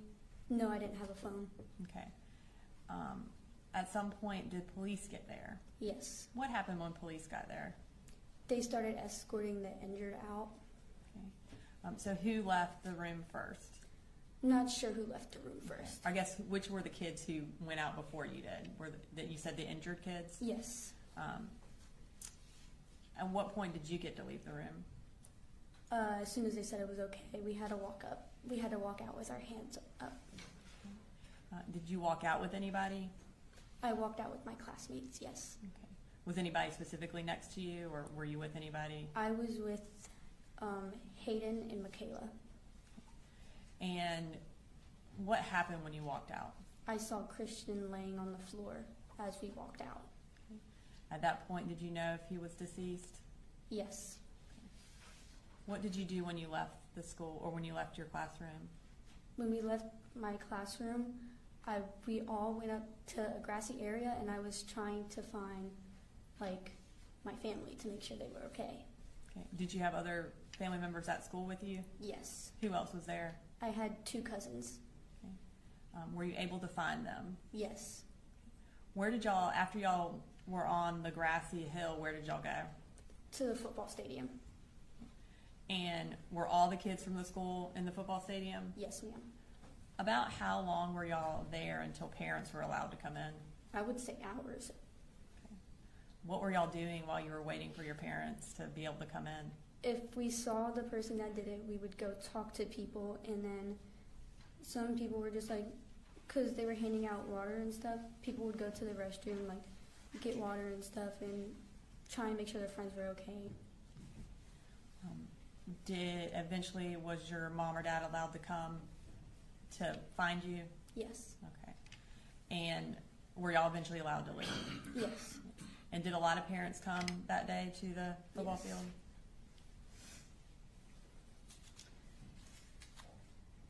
Since that day, how has this shooting affected you? It has affected me very much mentally. I have had to been put on anxiety medication because even to go on a walk around my neighborhood, anxiety would fill my head and I'd feel like somebody would drive past me and shoot me.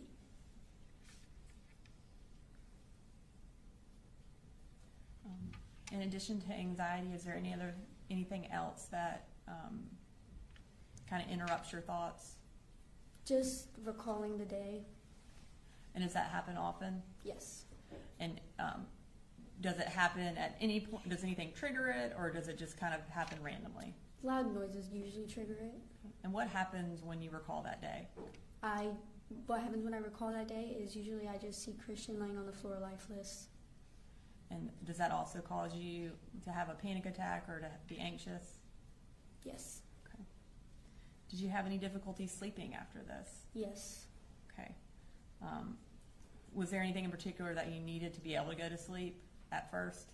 I would have to have my uncle help me go back to sleep because I would have nightmares of the shooting.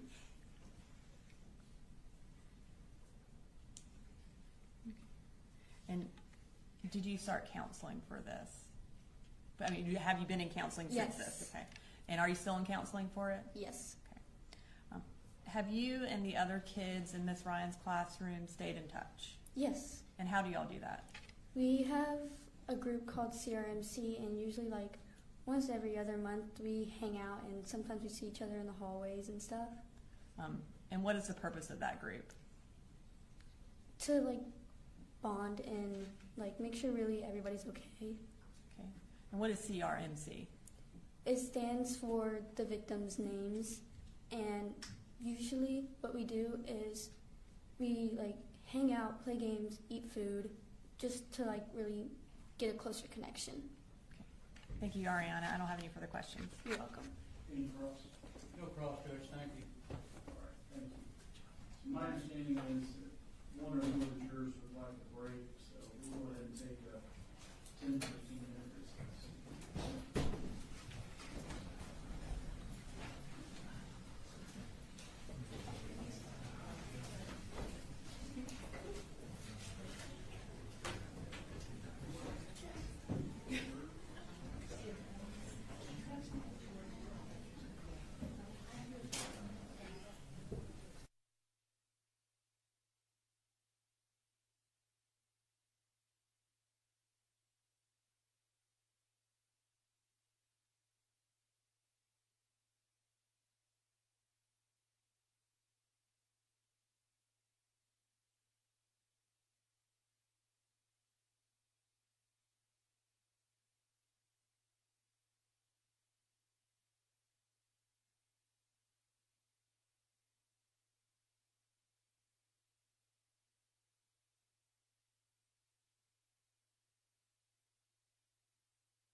calls Valerie Lancaster.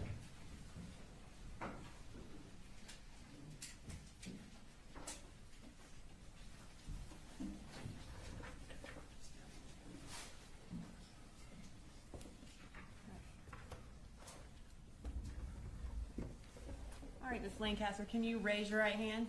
Do you swear to tell the truth, the whole truth, and nothing but the truth to help you God? I do. All right, can you tell the jurors your name and then go ahead and spell your name for the court reporter? Valerie Lancaster, VALERIE LANCASTER. All right, Ms. Lancaster, can you tell us what you do? I am a math teacher at Apalachee High School. And how long have you worked at Apalachee High School? This is my second year. And where did you work, or how long have you been a teacher? This is year 20. In addition to being a math teacher, do you coach anything? I do. I coach basketball and golf. In September of 2024, what was your second period class? My second period class was a collab geometry class. And what do you mean by collab? There's 2 teachers in the room for to cover special ed students that have IEPs. And who else was teaching with you? David Phoenix. And was he also a golf coach? Yes. And who handled what part of the class? We actually did it, we team teach, so if I was doing the main teaching that day, he would be circling the room, checking on kids, making sure that they were doing their work or answering questions, and then vice versa. If he was doing the main teaching, I was doing the circling. Okay. I'm going to pull up State's Exhibit 3.2. And this is a partial map of the school. We have what we believe is your room circled. Is that where your room was? Yes, ma'am. Okay. And right next to your room, who taught that class? Mr. Aspel. Okay. And what hall is that on? That's the I hall. And is it like the last classroom before you get to J hall? Yeah, it's like the intersection. Okay. On September 4th of 2024, who was being the lead teacher and who was being the co-teacher in your class that day? I was lead teaching at that time. Okay. So does that mean that Coach Phoenix was kind of walking around helping? Yes, ma'am. While you were in class that day, did something happen that kind of drew your attention away from the class to something outside the class? Yes, ma'am. We heard a loud noise. It kind of sounded like lockers banging or like dropping of Stanley cups is what we heard at that time. Was that something unusual? Yes. Okay. As a result of hearing that, what happened? We kind of just looked at each other, and then Coach Phoenix walked out into the hallway to try to see what was going on. And as far as kind of the way your classroom is set up, when he walked out of the classroom, which way did he go, or could you tell? I couldn't tell. Okay. And do y'all have like a closed door policy at Apalachee? Yes, ma'am. And tell us what that is. The doors are supposed to stay closed unless you're leaving or entering, and with that, they stay closed and locked. Okay. So when Coach Phoenix briefly walked out, did he leave the door open when he walked out? I don't remember. Okay. At some point while he was outside the classroom, tell me what happened. While he was outside of the classroom, he was shot. Okay. And did you hear that? Yes. Now, while he was outside or right before he left, did anything happen inside your classroom in terms of there being a notification that there was a lockdown or a hard lockdown? Well, like as he's walking out, there was a notification that the lockdown was started. And how are you aware that there's a notification?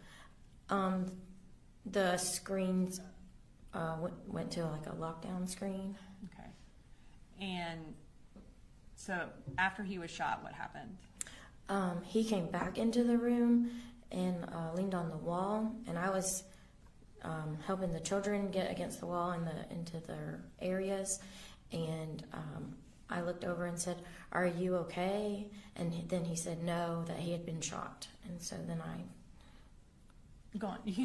Then I started trying to figure out what was going on and started to try to help him. Okay. So I'll back up a little bit. When he came into the classroom, was he able to shut the door behind him? Yes, ma'am.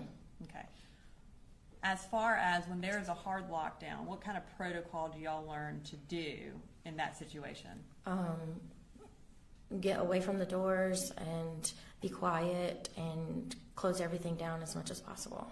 Does that include try to turn off the lights and kind of make everything dark? Yes. And did you follow that protocol that day? No. Or in terms of getting away from the door? Yes, we got away from the door, but we didn't get the lights turned off. Okay. And where did you put all of your students? If you look at that picture, it's along the back wall of the room. It's actually parallel to the J Hall. So basically where J Hall is, y'all's backs were up against that part of the room. And you said as soon as he came back in, you got all your students in the back, and then you tried to figure out how to help him. Have you had any training in first aid? Yes. Tell us about that. I have actually a lot of training in first aid in multiple different areas. So as a coach, I've gone through all of the CPR and first aid that's required for coaching. But as a Girl Scout, I have done all of the different levels of first aid and training. And then when I was in high school, I was also trained in some first aid through athletic training. So I have a little bit of pieces in everything, but also as a teacher, we do the Stop the Bleed training as well. Okay. So prior to this day, you had been through basically 3 different types of first aid training. In trying to help Coach Phoenix, did you utilize that training? Yes. And what did you do to try to help him? I teach with a classroom where we use dry erase markers and rags a lot, so the first thing I did was collect those rags so that we could apply pressure with some type of dressing, and we got him flat and rolled over so that I could apply pressure. With it being in his hip, I didn't have a chance to put any tourniquets because that wasn't an option, so the best option for that was just to put pressure as much as we could. And kind of as you're trying to keep your kids calm, did you enlist the help of any students to also help Coach Phoenix? Yeah, I had 2 students that could not sit any longer, and they insisted that they had to do something, so I gave them jobs and they were helpful. Okay. When this happened, did you try to call anybody to alert somebody what was going on? I did. My husband is a principal in the county, so I was with the button push. I know that it tells you that there's a problem, but not what the problem is, so I wanted to try to find out how I could get somebody to help us and know exactly that we needed emergency care at the time, so I called my husband. And were you able to make contact with him? I was, and he told me to call 911, but I couldn't get through.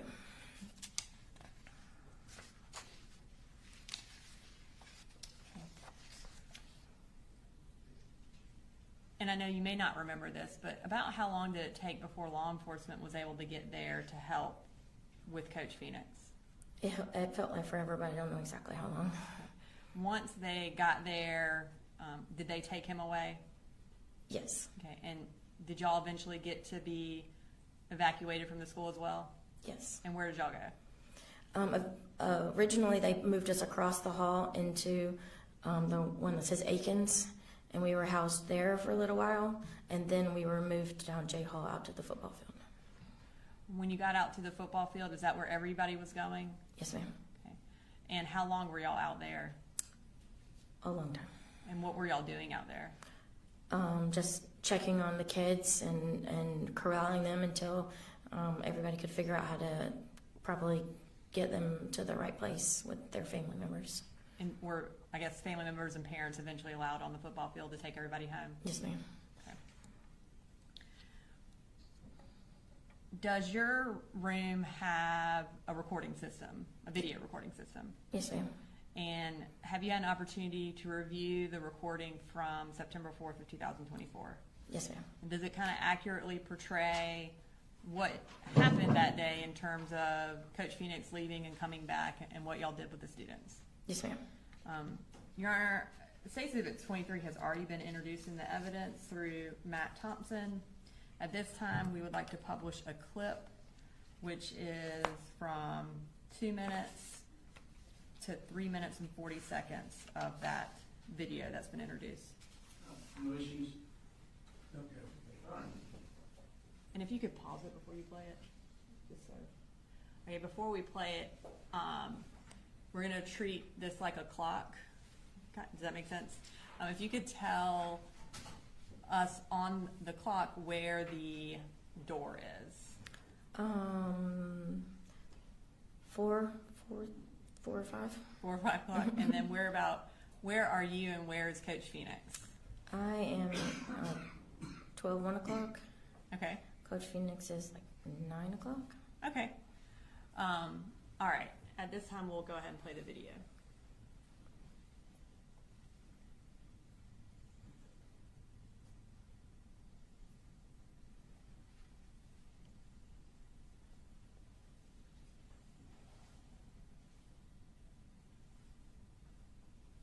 Is that when y'all heard something? Mm-hmm. And is that the hard lockdown sign that came up? Yes, ma'am.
I don't have anything further for you, Ms. Lancaster. Cross. Go cross, Judge. Thank you. All right. Thank you, ma'am. Before you go.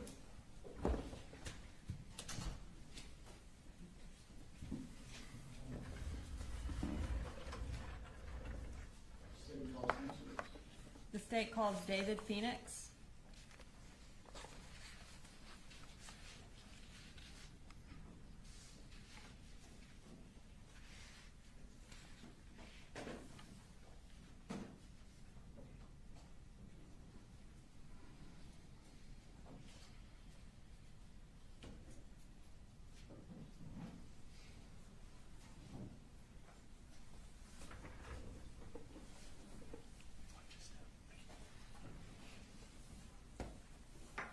Mr. Phoenix, you raise your right hand. Do you swear to tell the truth, the whole truth, and nothing but the truth to help you God? I do. You can go ahead and have a seat.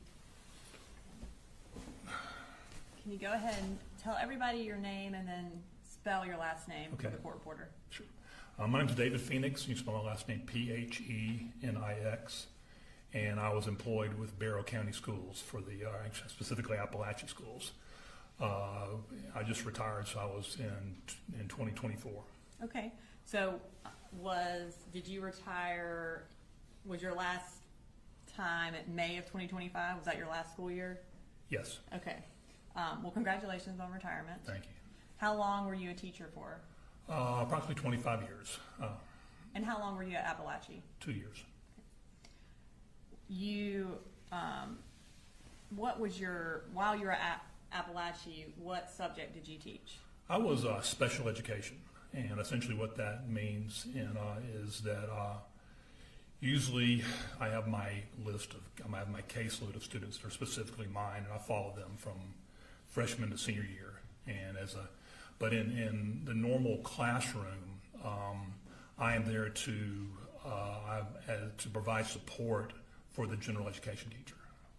Specifically, if we take the situation that for example, Valerie Lancaster was a general education math teacher, and I was in the same room with Valerie as the support. I have a list of students that In most cases, when you say special ed, they're not.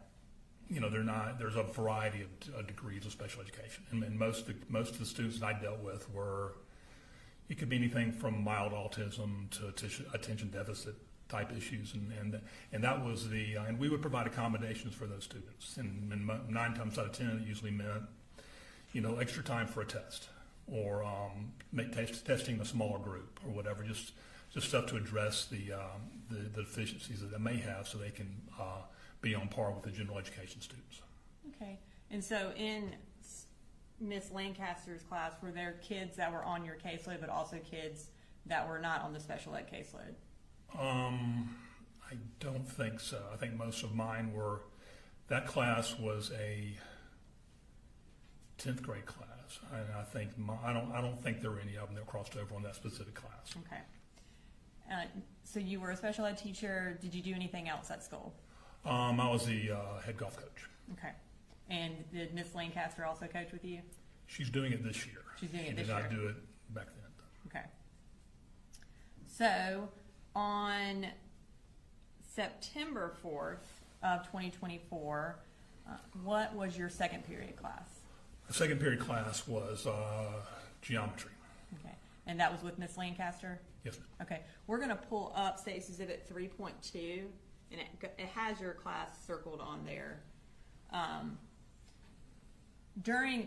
this particular day, can you before anything happened, can you tell us how that class was going? I mean, it was, I guess, normal pretty much what we've done. I know it was just the beginning of the school year, but for the most part, we'd gotten into a routine.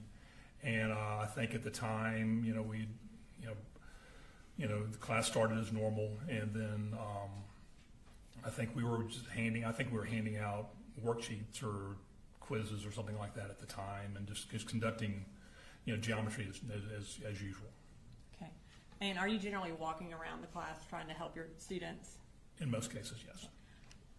This particular day, did something grab your attention outside of the classroom? Sure. Yes, it was.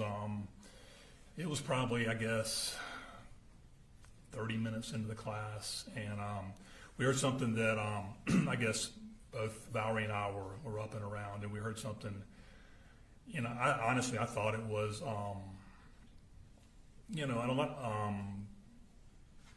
maybe contractors working on an air conditioning system or something like that. I didn't, and at the time, what normally most teachers do when you hear something out of the norm, you kind of go out and investigate. A lot of times it might be, a teacher and a student kind of getting into it. It might be, fight.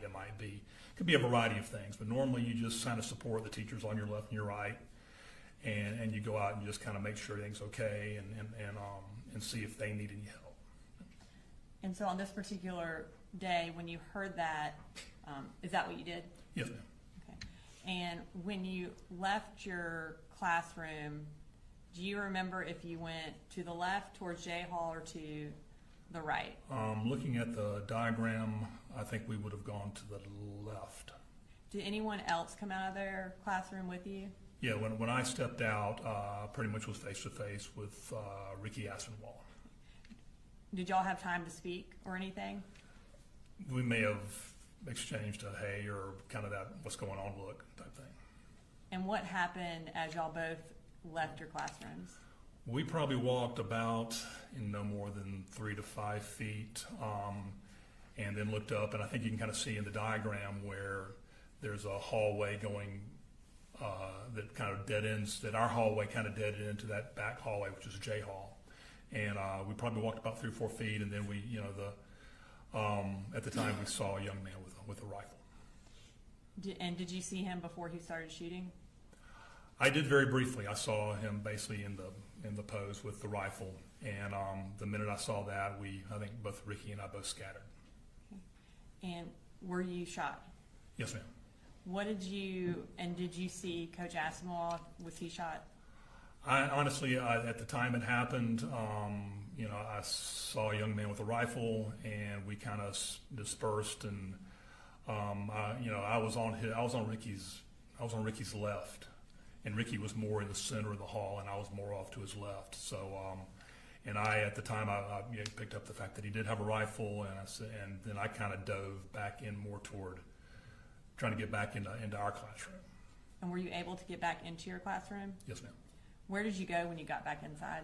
I got there, and we were, that's when something didn't feel right. You know, obviously I kind of felt some sort of pain in my hip, and kind of got into the classroom, stumbled in, you know, kind of, I think I either hit the floor, hit the wall. When I got to the hospital, I had noticed that my glasses were broken and I had a black eye. So I'm assuming I hit my head somewhere along the way. But yeah, I got back into the classroom, and we were able to get the door shut. And then I kind of hit the floor. I guess I kind of hit a wall, maybe slid down a little bit. And when you say we were able to, were you the one who shut the door? Or Yes, do you not remember? Yeah, I think I was the one. Yeah. Okay. Do you remember how you were able to do that?